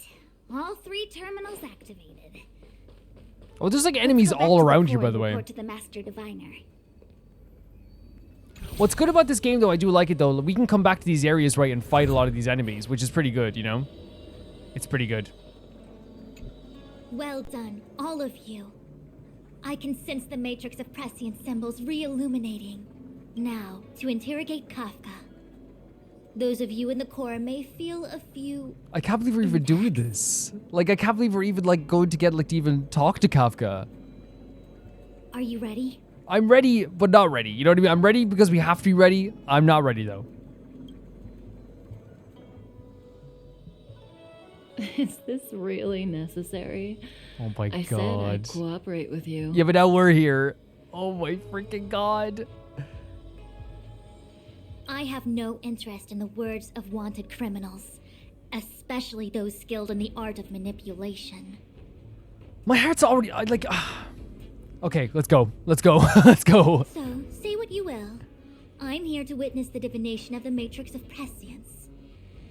The Divination Commission has ways of extracting the truth, and they're far more effective than a conversation. Oh my god, they even took her glasses off her as well. Look at the smile she's giving back to her too. Then please, Master Diviner, witness my destiny. She doesn't care. She's like, go for it. Go for it. Please. Oh, wow.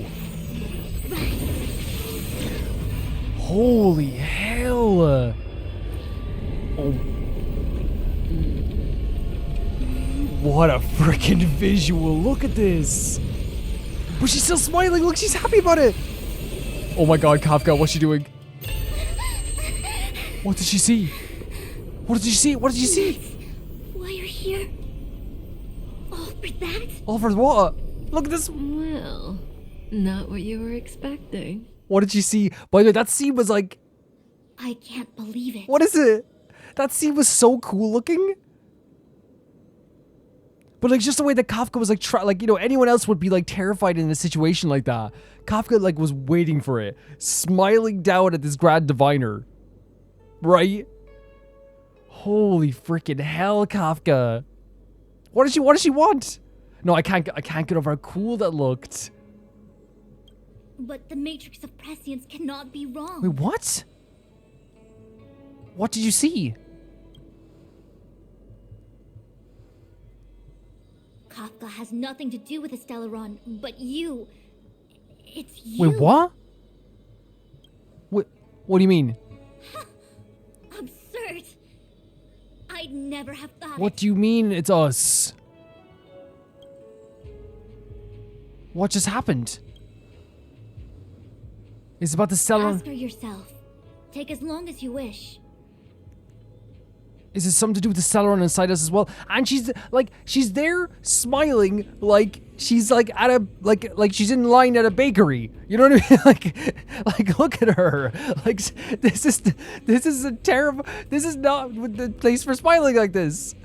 I must report this to the General immediately. Please excuse Jesus Christ.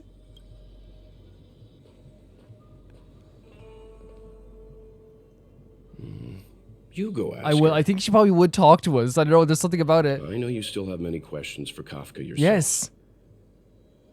Guys, I love this game. I love how this game makes me feel. She's just standing there. But like, you know what they did so well with that? They built up Fu Xuan as such like a important character, such a powerful character, such an impressive character, and they are an impressive character.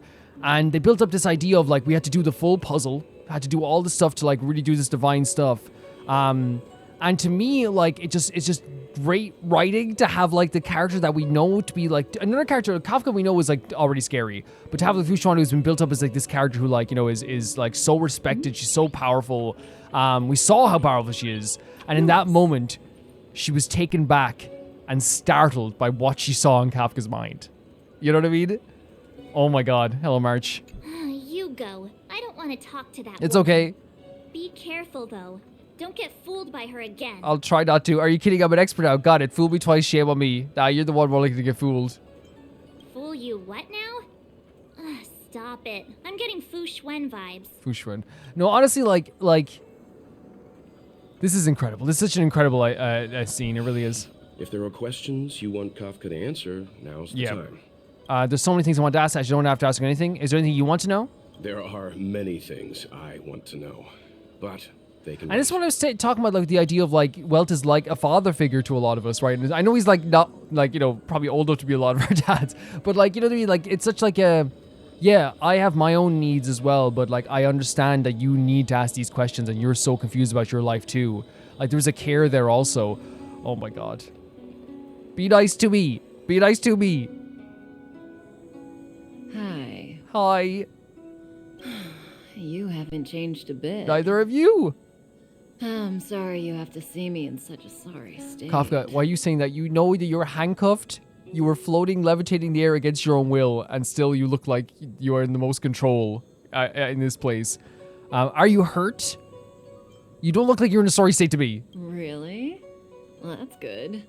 I wouldn't want to affect your image of me. It did not. Believe me, it did not. I didn't talk to you on the train because I knew you and I would get to talk alone here. Worth waiting for, don't you think? You seem to have a lot to ask me. And so she actually did see this in the future happening. So what is your objective? What, are you really innocent? What if you oh my God, what is your objective? Elio said he foresaw 3 questions, but they would be the same in essence. If I were to hear one of them, I would then tell you the objective of this trip in all its detail. Wait a second. So the 3 options that we had to ask her there, she saw those 3 questions, or Elio saw those 3 questions? So we answered, either way we're going to get the answers. That's Since incredible. You asked one of the 3 incredible. questions, it means everything is going smoothly. Are you ready to hear my answer? Yes. Xianzhou's Stellaron problem is not directly linked to us. But if you look at it from Elio's perspective, you can't say the Stellaron hunters are completely innocent. We foresaw all this long ago, but chose to remain indifferent until the time was right for us to get involved. So she's saying that, like, yes, they didn't cause this from happening, but they saw it happening. So it's like one of those things where it's like foreseen and done nothing. You know what I mean? Diviner Fu was surprised because she discovered 3 truths. 1, The Stellaron hunters are not enemies of the Xianzhou. You know this now, though you refuse to believe it. Honestly, like, I do kind of believe it. Like, I think that's, like, you know, the more interesting story point. You know what I mean? Like, I think it is. But it's also a case as well. It's like, I don't know, like, she said it's not, and she's never wrong, right? It's not. It's never wrong. 2, someone else brought the Stellaron into the Xianzhou and activated it. A result of both internal unrest and external aggression. Traitors on the Luofu and enemies from outside want to overthrow the Xianzhou. The Master Diviner is in a hurry to find the General. Whoa. Presumably to inform him of this fact. So, hold on a second. So, I thought for a second they were saying, like, I miss, like, you know, was, you know, misinterpreted for just a second there, but, like, what it is that it's the idea that, like, because there was unrest and aggression from outside and unrest inside, someone set off the freaking Stellaron. And that's why Fu left so quickly, was to be like, someone wants to overthrow the Xianzhou. And, oh my freaking god, so that's why they set off the Stellaron. However, that's all the Master Diviner knows. Because Elio withheld key pieces of information from me. He foresaw the Divination Commission using the matrix of prescience against me. To guard against setbacks, he ensured that I knew only what he wanted the Xianzhou Alliance to know in this moment. That makes Elio sound even more impressive as well, because that's just like a really smart idea. Because obviously he probably trusts Kafka with his life, but it's one of those situations where it's like, if he knew that they were going to use this prescience machine on her, he's like, well, if you don't know enough, then you can't tell them enough, you know? As for number 3, even in their wildest dreams, the Xianzhou Alliance could never have guessed it. If the Stellaron hunters aren't the cause of all this, then why are Blady and I even here? Blady. You call that man Blady. This music is gorgeous, by the way. So stunning. She was like, do you hear that voice performance as well? She was like giddy about them, like not knowing. For number 3, or not guessing. Even in their wildest dreams, the Xianzhou Alliance could never have guessed She's it. giddy about it. We're here for you. Oh my god. Remain silent. For us. For Stell. Oh my freaking god. What does this mean? Is it for Stell or for the group? Holy freaking hell, man. I don't even, it's one of those situations where I'm worried to like even click forward, you know? What does that even like what could Stell even be thinking right now? Sounds ridiculous, doesn't it? It's no wonder Fu Shen doesn't believe it either. But the matrix of prescience doesn't lie. The answer is just that bizarre. The Stellaron hunters appearing here, Blady getting arrested, me being lured to the matrix of prescience. It was all to bring you, the So it is the crew. Express crew, to the Xianzhou. That's even because if it was just Stell, there's like a thing in me where I'm like, it's like I could instantly almost like understand it because it's Stellaron stuff, but the crew itself? Why? And like all of this, Blady getting arrested, everything, all the thing they've done now is to build up to get us to come here. In the future that Elio chose, the power of the hunt is indispensable. And that's why the Astral Express crew had to come to the Luofu and achieve something important for the Xianzhou. You had to establish a connection with the Which we did, right? And that's why I had to trick you into coming here.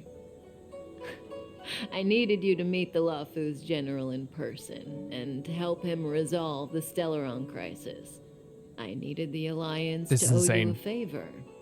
That way, in the future, at the most critical Jesus moment, Christ. The Xianzhou will offer you their help. Wait, so and how would you benefit from them offering us? Are you gonna like call in a favor for us from us as well or something? The music's freaking awesome, by the way. So, literally the only reason why she said this. The only reason why they wanted to stop the Stellaron now was because they were able to bring us here, and if we stopped the Stellaron, everyone would trust us. But how would you benefit from us getting a favor, though? Are you like the only way is that like she could use that favor somehow, right? Or they could use that favor somehow. What do you think? Surprised? The notorious Stellaron hunters did all that just to make you a hero of the Xianzhou? Quite the plot twist, don't you think? It's something. What is this future you're talking about? Yeah, why are you helping me? It's again, that's the question. Why are you helping me? What is the future you're talking about? I'm assuming they're all gonna be the same as well. Like I said, Oh my Elio God. withheld key pieces of information from me. The future holds endless possibilities. Knowing the right thing at the wrong time could spoil all our hard work. The Aeon that we saw at the beginning of the game. There is only one thing I can tell you about the future. In the best and the worst cases, you will eventually have to face Nanook, the destruction. And when that time comes, what the frickin' hell? You will need all the help you can get. It will be a brutal struggle of Ionic proportions. What? Wait, so she's literally getting us help. The Stellar... Wait. Oh, the Stellaron hunters are getting us enough friends that in the future, the battle that we have to have against the nuke is going to be so brutal that we're going to need help? And that's what she's literally just trying to get us like in the good graces because she wants us to battle the nuke? Proportions that neither you, nor I, nor the Astral Express will ever be able to reach. In the vast majority of futures, that's when Holy destiny hell. ends. But if we follow Elio's plan, there may be a glimmer of hope on the horizon. Wait, so... And we know that they don't like the Astral Express, right? We know they don't like, all that red tape and stuff as well. So, and by the way, I kind of brushed past the line of it will be a brutal struggle of Aeonic proportions. Like, that can't be brushed past, right? Aeonic proportions is huge. That's like celestial, planetary. That's like over the course of like many, times and spaces probably as well. And she's saying that I believe in Elio's plan. Elio is the reason that like there is some hope in this. And right now, if this is the case, right, this is what we're leading to. We're like, we would need a lot of help, but it also like makes like Elio's and the Stellaron hunters like a million times more interesting, right? Because obviously they see themselves as righteous. This isn't a situation where they're like, we're bad guys. They see themselves as righteous. Even eons can Oh my be killed. God, what a freaking conversation here. Jesus Christ. In the meantime, holy hell. Currently on the other end of Luofu. Oh my God, it's the crew. Hey, Luocha. You didn't finish telling us about the propagation. Keep going. It's interesting. So, eons can die. Wait. Huh. Weird. I thought they were invincible. So that information is crazy, right? The idea of like being able to kill an Aeon, right? An Aeon, that's insane, right? But like, Luocha's like telling them about this as well. The idea of being able to kill an Aeon as well. But just to talk about that scene before we move on to like the next part of this, because we're gonna be talking a lot of this at the end as well. Such an incredible, again, Kafka's one of the most one of the best written characters they've had, and she's only been on screen for like limited portions of this game. This makes the Stellaron Hunters so much more interesting. It makes the story even more terrifying. It makes like this gives us like a looming threat. it makes the motivations of the Stellar Hunters so interesting as well. Like, all of this is, like, so out there and, like, crazier than I expected. Because I thought it was gonna be a thing where they're like, oh, they got us to help with the Xianzhou, so like in the future they could call in a favor from us. No, she literally, Elio has seen that we will have to battle Nanook, and we need all the help we can get, and they're trying to get us this help as well. Now I know, like, again, they're not saying that they are like the best people in the world. I want to make that clear. They even like made sure that, you know, they're using the idea of this place's destruction as a means to an end. I know this, but it is still an interesting turn of fate here as well. Like with the what we have with the learning what the plan is. And not only that, but learning about, like, the idea that they want us to basically kill Nanook. To face Nanook. And win in that battle. Us. Crazy stuff. Man, my head is spinning over all these ideas of this battle with an Eon. The help from the Stellaron Hunters. Their plan. All this stuff. There is no true invincibility or immortality. Oh my god. Such exaggerations are born of the perspectives of ordinary beings. Nonetheless, ordinary beings could not have orchestrated the fall of the propagation. That Eon was slain at the hands of another Eon. Wait, so he's saying that, like, is he saying the ordinary beings can't defeat Aeons? So it would have had to have been another Eon. I don't understand. They're all Eons. Why do they want to fight? Are you really from the Xianzhou? Other eons aside, surely you must know the story of Lan and Yaoshe. Isn't destroying the Eon Yaoshe the Alliance's cherished aim? Of course I know. Well, I know a little. My mom made me practice with swords all day. I didn't really go to school. There's different types of intelligence. There's different types of intelligence. 100%. In that case, let's just change the subject. If you don't know about the feud between the Hunt and the Abundance, I'm afraid there's just too much to explain. So we're learning that Luocha has, like, an abundance of information on this stuff. Fine. How's this for a subject? What's in the box? Oh, this one? It's a casket, more commonly known as a coffin. It's for containing the remains of the deceased. Dan Hung just watching along with this as well. The deceased? Aren't you a merchant? Yes, indeed. This is just part of my job. I was asked to deliver this coffin to the Xianzhou. I'd quite forgotten. For long life species, death is probably a distant concept. So is it that, like... Wait, hold on a second here. Is there remains in there right now? I think he said that before, right? But we know he has to deliver to the Xianzhou. Nope. The Cloud Knights spend a lot of time on the battlefield. Death is a common occurrence. Right. It's just, we don't put bodies in boxes. Coffins. In the Xianzhou, people go to the Hall of Karma in the Ten Lords Commission and consecrate the names and jade abacuses of the dead. And it's our way of saying goodbye. Again, this is like a different, like, I love the difference in, like, cultures and regions and stuff. Because, like, they don't even have coffins. They haven't even heard of coffins. It was just a box to her. The Foxians and the Look at the shop. Vidyadhara have their own ceremonies. Foxian soldiers place their dead in starskiffs and then let them drift out into the stars. They call it the Verdantia returning.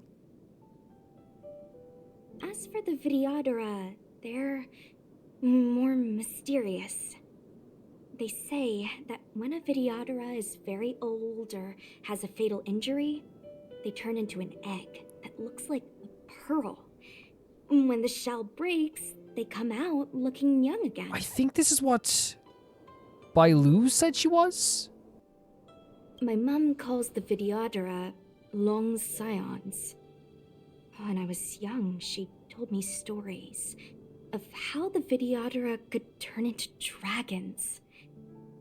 I don't know if that's true.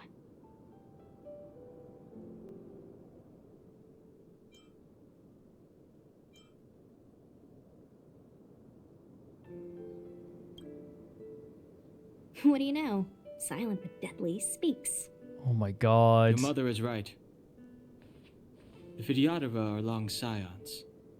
They are descendants of the Eon of Permanence.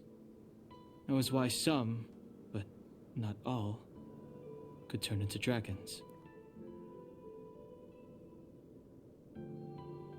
The power was a rare inheritance, passed down only to those who could successfully complete numerous rites and challenges. For the inheritor, it was hard to say whether it was a blessing or a curse. In what way? I've heard the story of Long the Permanence and their descendants. Many myths and legends praise the Eon for a rich and immortal life. But for some reason, the Eon disappeared among the stars without a trace. Almost as if they had never existed, leaving only their descendants. There is so much information they're putting towards to us now, right? And I'm sorry, like, if we have to read over stuff again, but like, it's like there's so much they're giving to us right now as well. So he talks about the dragons, as he said, like, and how it could be a curse, like, yeah, for inheriting this song as well, this stuff as well. The Aeon of Long Permanence is who they were descendants of, but so that means that the Aeon of Long Permanence is disappeared without trace, and so the descendants of them, which would be the dragons, or the ones that could turn into dragons, were left without the Eon? Is that what we're saying? Every life has its limit. Even the Eons are not truly immortal, and will eventually reach the end. It's so interesting for him to say this after the talk with Kafka, right? It's really, it's really good writing, but like, it's so interesting. Let me ask you one more question. So there is remains in the coffin. I knew he said that before. Know the person in the coffin?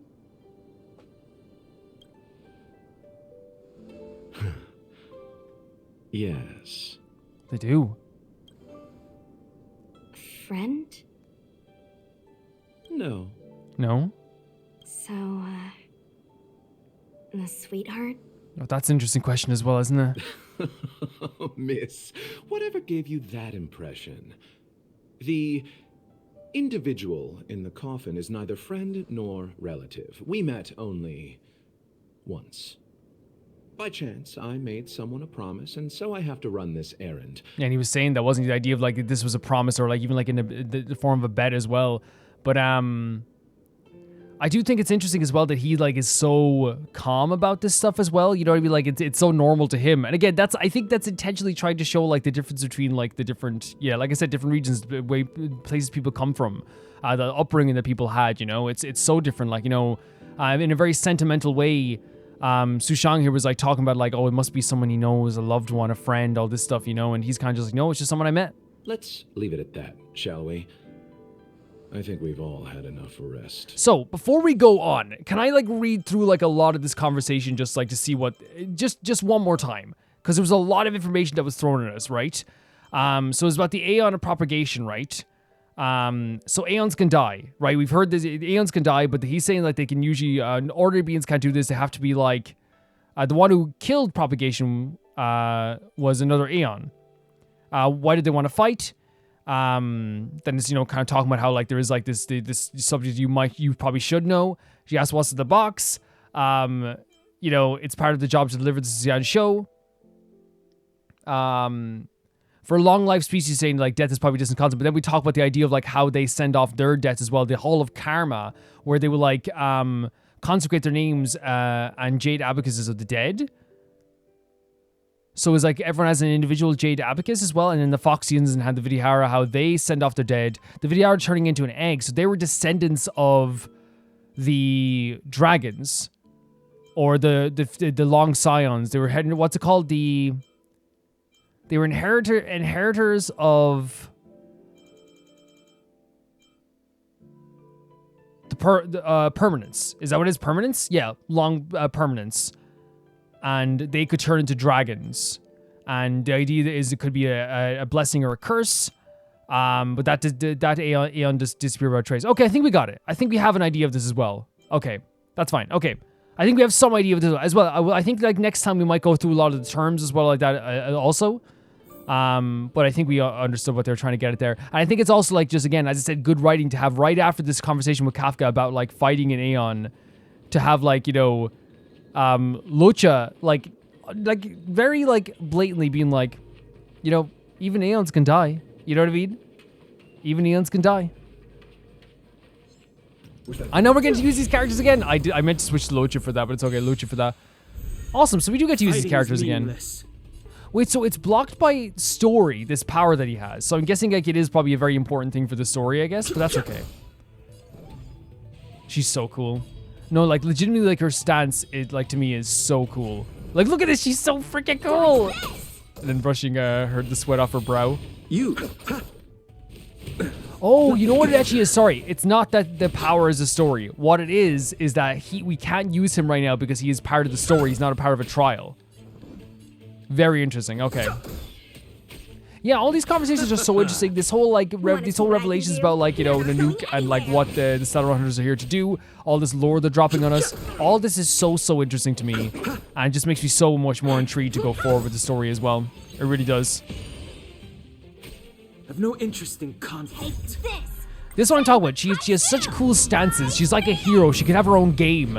And then like, I'm not saying it's a negative thing, by the way. I think it's adorable, the chicken. I think it adds so much to her character because I feel like that's who she is at times. She's very like professional and good at her job, but she's also like this like sweetheart who can be very funny too.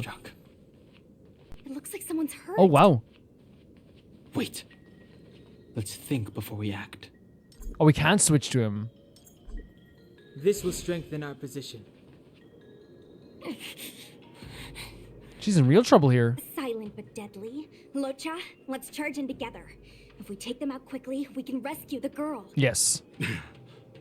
What happened to us letting you handle it? I'm good with working together. I think it's fun to work together with her. I've only got 2 hands. Please, I'll wangle you a prize for your bravery or something when it's all over. Enough. Let's go. Rebirth again as well. Is he going to use his power here? Well, of course he can use his power here, right? The time is now. Want to see what I can do? The truth of life and death. She's one of, like, just the battle stances in the and her design, like the actual outfit itself is so cool as well. Great color coding also. Like, look at this. She's like, she could have her own game. She could legit have her own game, and it would like make perfect sense to me. Let's go. The dead do return. And it gets rid of the Mara struck stuff as well, right? You're not going anywhere. Who's this gal? Miss, are you okay? I was gonna say, like, from a distance it could have been an NPC, but like, the design is way too intricate, right? What do you think? Like, look at the design here. Sorry, I didn't see any blood, so I thought you were okay. You're a puppet. A cyborg? Wait, so like a puppet is known as a cyborg, so they're a puppet? My motor is broken. Oh no. I can't move. So we have like puppets. I guess we have had machines before, right? We have had, you know, Scroolum, you know? Are you a Cloud Knight? Good. Take me to the Realm Keeping Commission.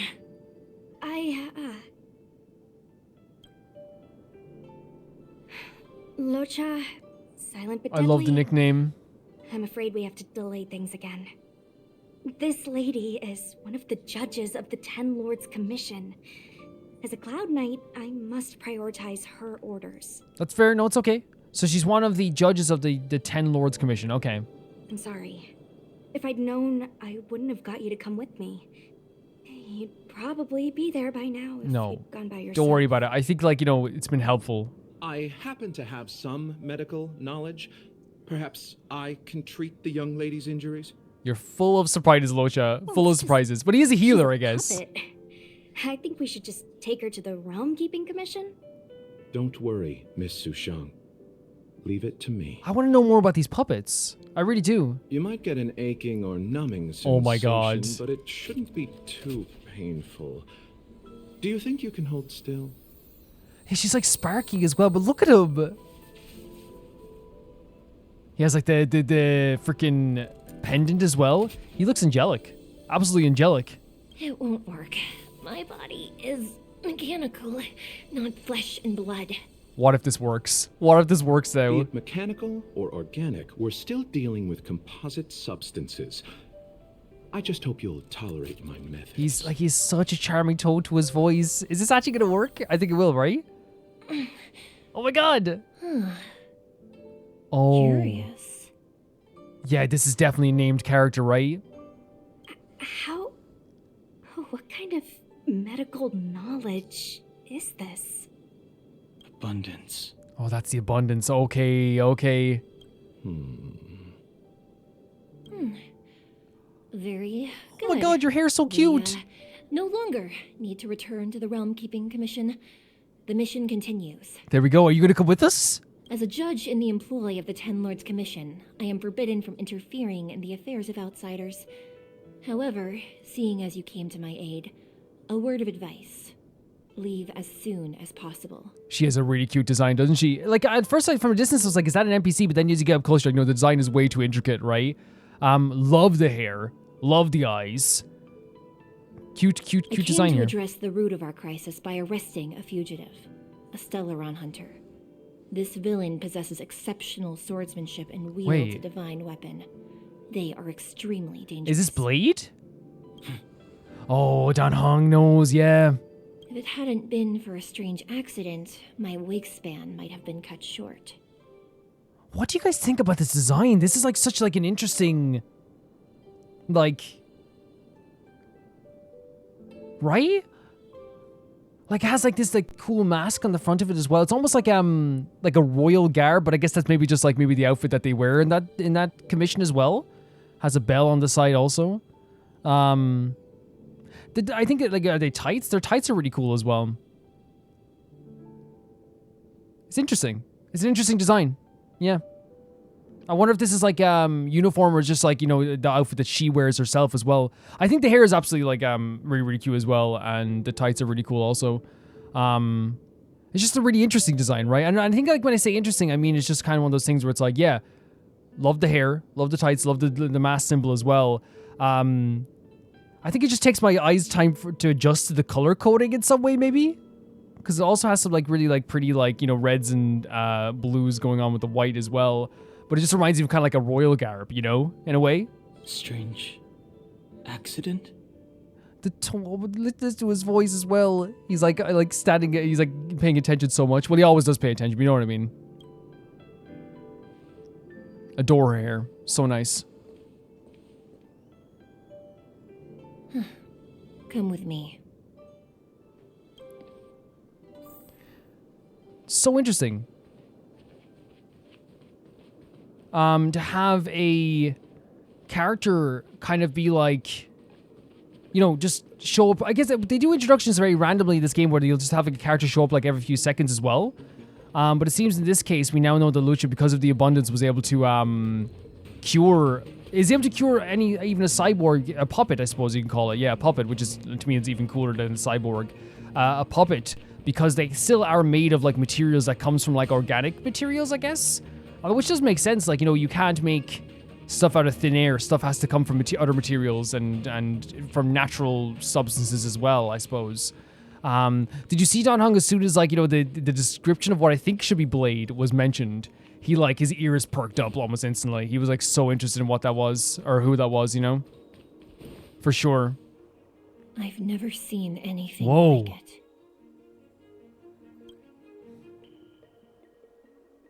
Is that... What was that? You know. Oh my god, we're back here? Even eons can be killed. Oh my god, back to this quote as well. So your plan is to kill an eon, which is crazy. It's crazy. Yeah, we'll say humans don't have that power, right? That's right. It would be impossible for a human. Oh, what do you mean? What do you mean? But then I didn't bring humans into the picture, did I? What do you mean? Lon the permanence, Drilla the beauty, Anna the order, Tazeronth the propagation. All the freaking eons. Akivili the trailblaze. These names were once known all over the universe. And now they've all but disappeared, leaving behind only masterless paths. What is she getting at here? Currently, there are 3 ways an eon can perish known to humanity. Which are? 1. Paths with overlapping concepts will eventually collide, and the broader path will engulf the narrower one.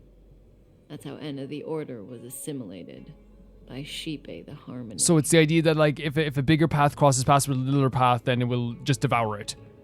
2. In a war between eons, the stronger side will annihilate the weaker one.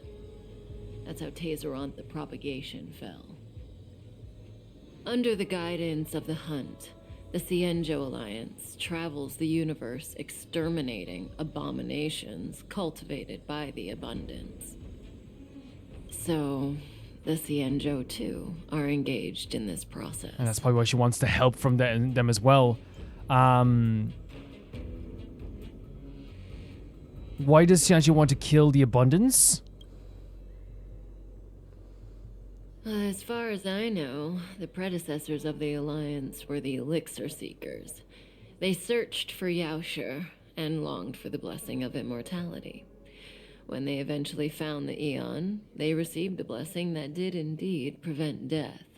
The Ambrosial Arbor. The Arbor. What's so interesting is that we heard about this idea of like people coming here to seek elixirs and things like this as well before, right? Right? Yeah. But immortality turned out to be a curse for the Xianzhou. That's when the Hunt appeared, firing an arrow and felling the Ambrosial Arbor. Ever since, the Alliance has followed the Hunt in pursuit of Yaoshe, erasing the curse of immortality from the universe along the way. So that's their idea. They want to erase the curse of immortality.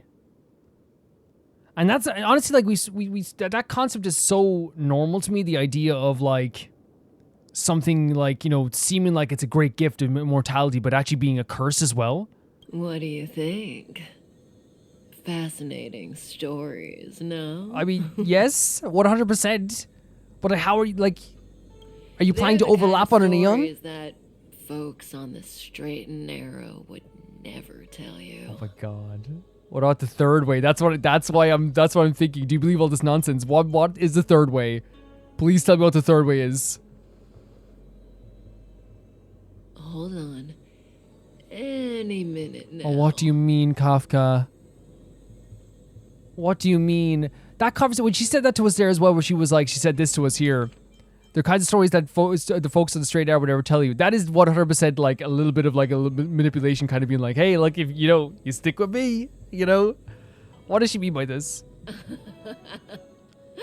It's begun. What? I don't. Whenever she laughs, I'm so scared. What is happening?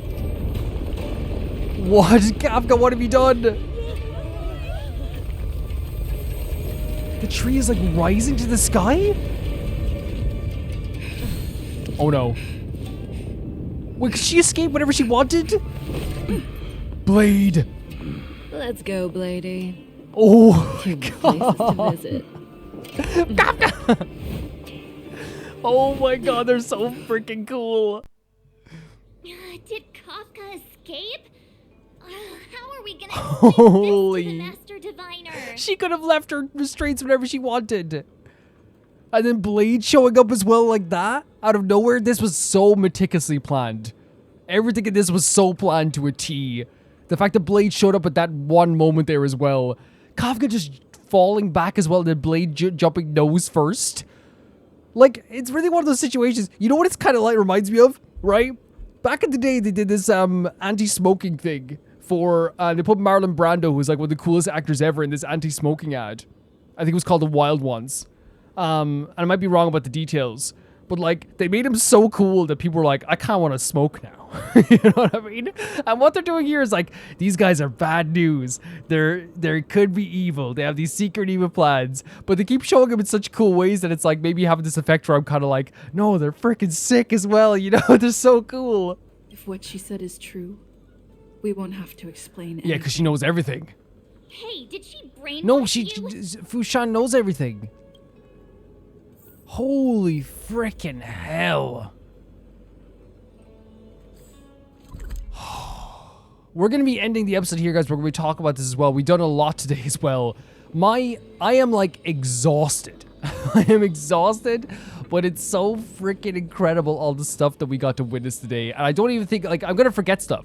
Like, there's so much to happen today in this episode, but I'm going to forget stuff as we're going forward. I thought this was incredible. I have chills. I still have chills. I'm tingly after all that. A lot of stuff that was, like, kind of, like, brought forward there in terms of, like, information as well. About, like, not only, like, I guess eons as well. I might be a thing as well where, like, because we got so much, like, information from Kafka and Luocha and all this stuff, I might even go off and, like, you know, come back in a bit as well and, like, you know, like, look over everything again and, like, you know, we'll talk about everything in, like, in great detail. But we'll do, like, right now we'll do a on-the-fly momentary reaction to this, right? I think that's always a good way of doing this. And in terms of, like the information we seem to have gotten here from Kafka, we have a situation where Elio devised a plan along with the other Stellar Hunters, Blady and Silverwolf and all the other Stellar Hunters, a plan to basically get the Astral Express to come to this station, to come to Xianzhou. And the way they did this was they knew there was a Stellaron here, but they waited to do anything because they knew that it would be easier to probably to get us to show up, I guess, if it was in dire straits. Am I getting that right? I think so. And so the plan that was devised by Kafka, it's not Kafka, Elio, was to basically tell Kafka of these plans and of this information and a few of these paths, not everything, while then also, like, putting everything into motion, getting Blade arrested, getting Kafka caught, Silverwolf doing whatever hacking she has done here as well. There's no doubt in my mind Silverwolf let us into that gate at the start. All of this was a way to get us to come here, dock here, and so we could arrive, so that we could basically destroy the Stellaron, so then we can get into the good graces of everyone here on this station, and basically, in the future, they would owe us a favor. Because she wants us, at some point, to battle Nanook. At some point, she believes that there will be a battle of epic proportions the likes of we have never seen, and it's going to be a struggle, it's going to be painful, and they need, I should say, not Kafka, Elio and Kafka and everyone else, believes that, like, we need all the help we can get. But there's also these conversations about how you can't, look what's happened here, look at this. Holy freaking hell. And she said this was the third option? Whatever this is. She said that, like, you know, we learned that, like, from Luocha that you can't kill an Aeon. You just can't kill an Aeon. It can't be, it's not possible. But what can happen is that there is ways to kill an Aeon, like, by crossing paths. Like, humans can't kill Aeons, I should say. But if one battles with a weaker one, they will destroy it. If one crosses paths with a smaller one, it will overlap it. And the third option, she just said, any minute now, and this happened. Holy freaking hell. And again, the plan was executed so amazingly so that at the right time, this whole time, Kafka could have broken out of her restraints at any time. Playing us for fools. But I don't even think she was playing us for fools, right? While we were kind of, like, tricked into coming here, yes, that is kind of one thing, playing for fools. I think there is an element to Kafka in her voice that there is this kind of, like, a sincerity towards the plan that she has, right? That there isn't, like, yes, she's, like, very, like, devious and cunning in so many other ways. When she looks us in the eye and is messing with us, there is, like, a 2% sincerity where it's like she believes in Elio and she believes in this plan, and she believes that we are going to be, like, instrumental to this plan. She wants us to destroy, there will be a battle with the nuke, and because this will be such a struggle of epic proportions, it will maybe, like, destroy the world, hurt the world, and Elio has basically foresaw that, like, with Elio's plan, they can at least minimize any problems that this could bring forth, right? At least that's what I got from that as well. Kafka's whole plan from start to finish was get Blade arrested. And they thought, oh, we're one step ahead, let's let Blade go free, right? then, and maybe they are. Maybe we're going to hear from Fu Shan that they have this plan as well. But the whole idea was that so they could read Kafka's mind, that they would eventually meet us, that we could come here, that they would capture Kafka, and then Kafka would have like a direct contact with us and the Astral Express. Kafka was to be able to, in the most in genius way possible, without anyone else there, without even like Fu Shan there, without the general there as well, Jingwan, she was able to talk directly to us, and it was all foresaw by Elio. And they believed that they were one step ahead of Kafka. So now we know for sure that what Welt said has some truth to it, right? But it's also a mixture of what Fu Shan was saying as well, and Xing Yong was saying also. I don't think it's what Xing Yong was saying. I think actually it's a mixture of what Fu Shan was saying and what Welt was saying, where Kafka looked at this, and the reason she dropped her guns was because it's like, now I can get captured. I'm supposed to get captured here, right? But what Fu Shan said was true. She looked ahead and was technically one step ahead of the plan but the reason why she wasn't always one step at the plan, from my perspective right now anyway, is because Kafka wasn't told the full plan. Right? So there's no way that, like, yes, you got one up on Kafka in a way, but because Kafka didn't know the whole plan, Kafka executed her part perfectly, and you couldn't read that other part of the plan. This is one of the most interesting things I've seen. And then that scene at the end with freaking Kafka falling off and then Blade jumping after. Blade is one of the scariest but coolest characters I've ever seen. Like, legitimately so, one of the coolest but scariest characters. And I'm so, like, excited. So freaking excited to see more of those characters, more of the Stellaron Hunters. And like I said, it is one of those situations where, like, yes, they are, like, technically in some way can be seen as bad guys, right? 100%. But they make them so cool that it's like, can I be a bad guy? Can I be a bit bad? Can I do that? Which is so funny to me as well. Yeah, and then with the stories that we're getting from Luocha was also, I think, a benefit to like the actual stories that Kafka was saying as well. And I thought that we did a really good job of like implementing that there too, where it was like Luocha was basically talking about how, like, you know, showing how like absolutely hard it would be to destroy an Aeon, right? And they did, and I love that they did it in a way where, like, they showed how confident he was. They showed the idea of, like, how there has been Aeons who have disappeared and left their descendants behind and all this stuff. Like, it's a fully complicated situation. And of course, I'm going to look back on a lot of the stuff while editing, and we can talk more about it afterwards as well.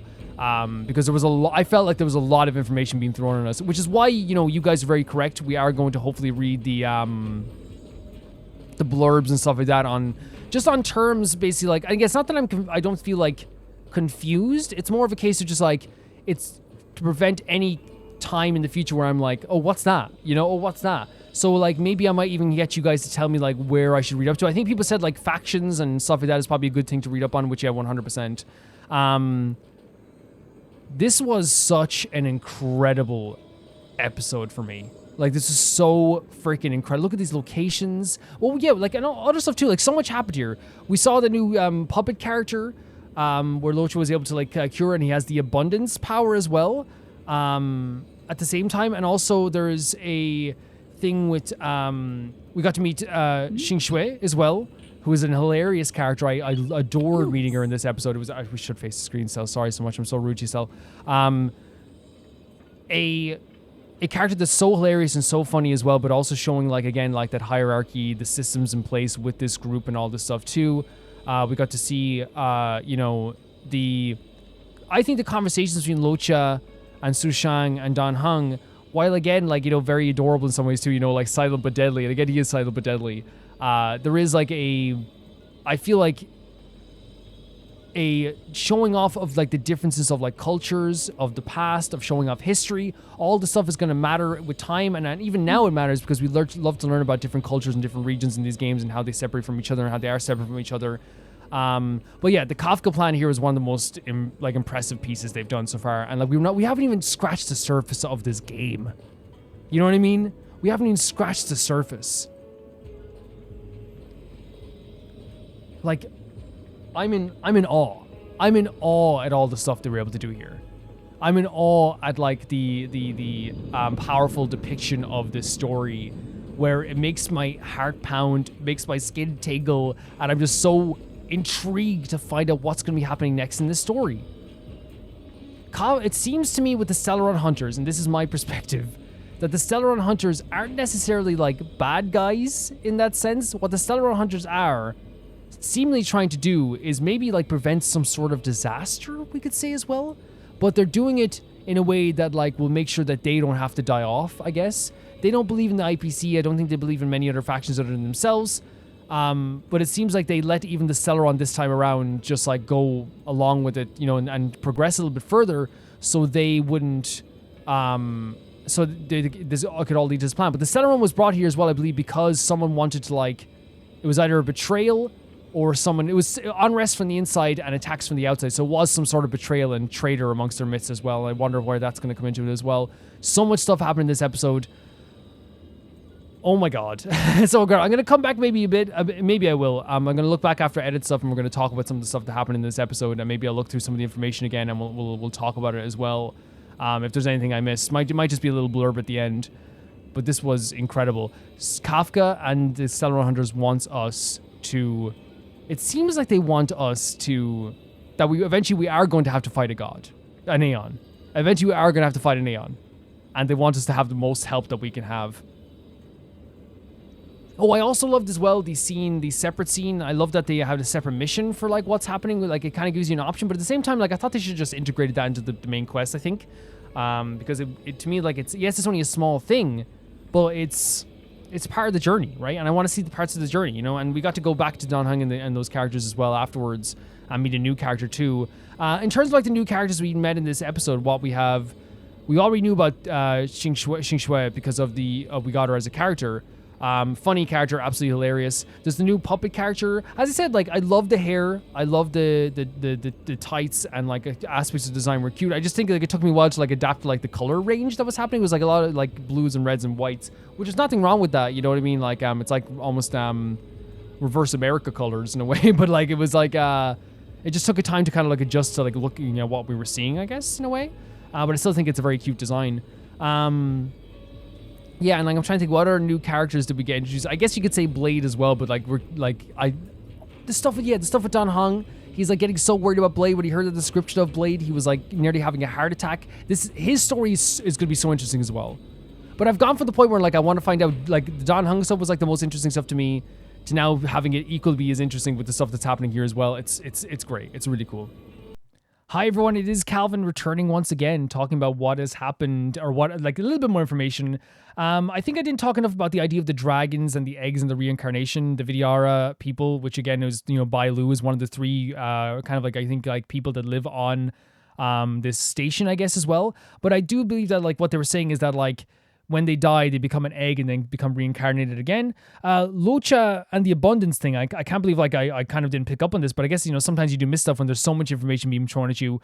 The Xianzhou Alliance is trying to destroy the abominations cultivated by abundance, right?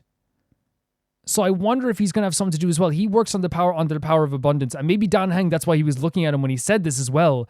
I think maybe they might see that as like an abomination, and maybe that might come to play with Luocha in the story as well.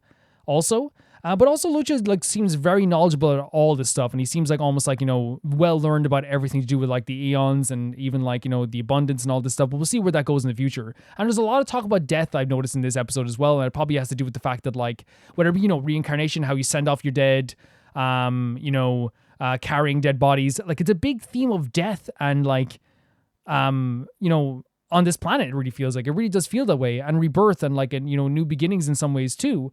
It said the Vidyara are descendants of the Aeon of Permanence, and this could be seen as a possible curse in some cases because they were also like left, I guess, by themselves without their Aeon as well. What Kafka said to us as well was that in the best and worst case scenarios, you're going to have to face them. So what she's saying here is no matter what, every single avenue that she looked at, she said in the vast majority of paths we cannot win, but Elio's seen that there is a glimmer of hope. So what she is saying, that they've seen so many paths down this road, and no matter what, there's no path where we don't have to face Nanook. Not only that, but she's saying that there's so many paths, the majority of paths, we die. Everyone dies. Everything gets destroyed. We lose. But there's like a glimmer of hope, and that's Elio. And I think it's so important to talk about that stuff with the paths and stuff like that, because it's not just like this divination of like, I know exactly what's going to happen, in this timeline. It's all the different scenarios that could take place. And he's checked all of them, which makes it seem like he's very attentive to see if there's anything we can do other than just like fighting a nuke. You know what I mean? He's probably looking like, we don't have to, it'd be a bad idea to fight this thing, as I said, of aeonic proportions, I suppose.